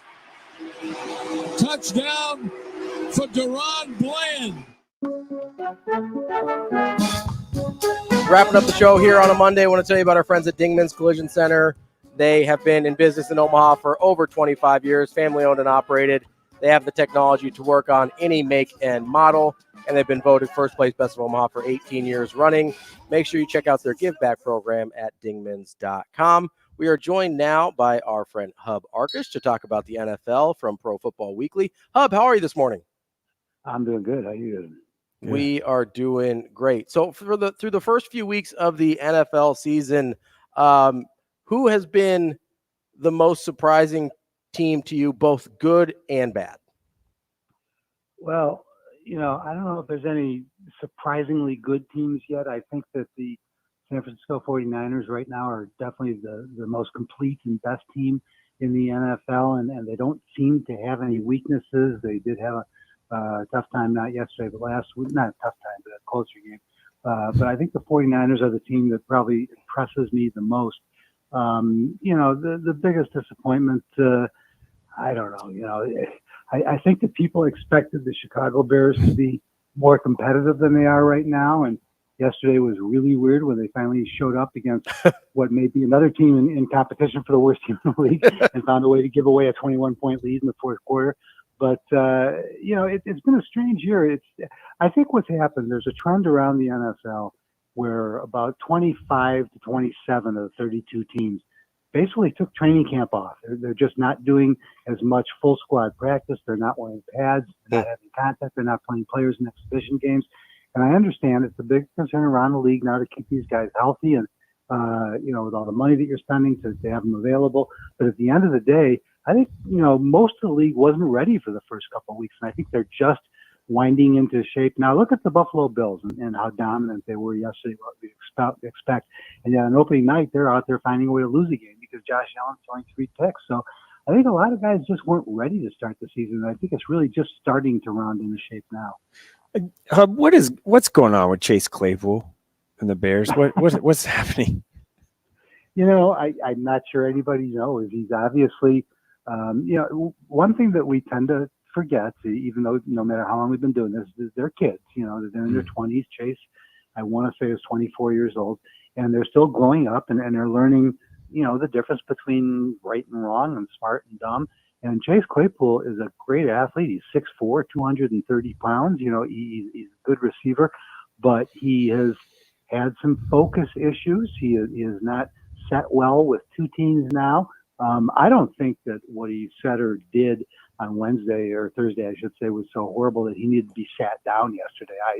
I think the bigger question is what's going on with the Bears, and people now starting to look at Matt Eberflus and Ryan Poles, the head coach and the GM, which is a little early for. But at the end of the day, Claypool just isn't focused. He's not mature enough. He's not developed enough, and he hasn't found a squad to fit in with yet. I think the Bears are going to probably take one more chance with him this week and see if this helps and they can turn him around after sitting down yesterday. But he's just a different young man. You know, he's very talkative. He's very focused on himself, and he's not acting like a mature veteran. Hub, the Bengals yesterday got beat up pretty good by the Titans. They fall to 1-3. They're in a really good AFC North. How hard is it going to be for them to kind of climb out of the hole they've dug themselves?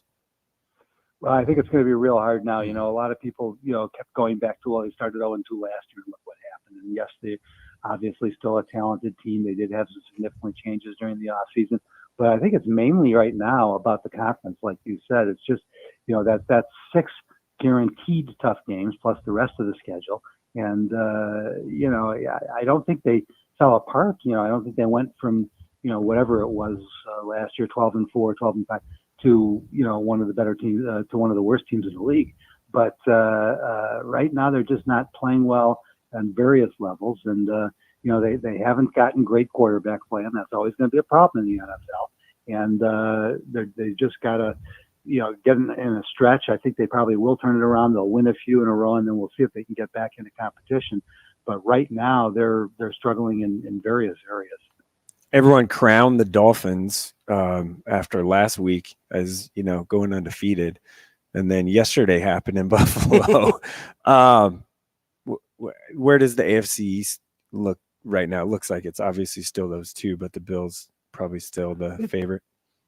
It's still the Bills, but I wouldn't sleep on the Dolphins. That was a surprise yesterday, but they are, a good football team. They're a playoff team. I don't think they're the best. I don't think they're as good as the Bills, obviously.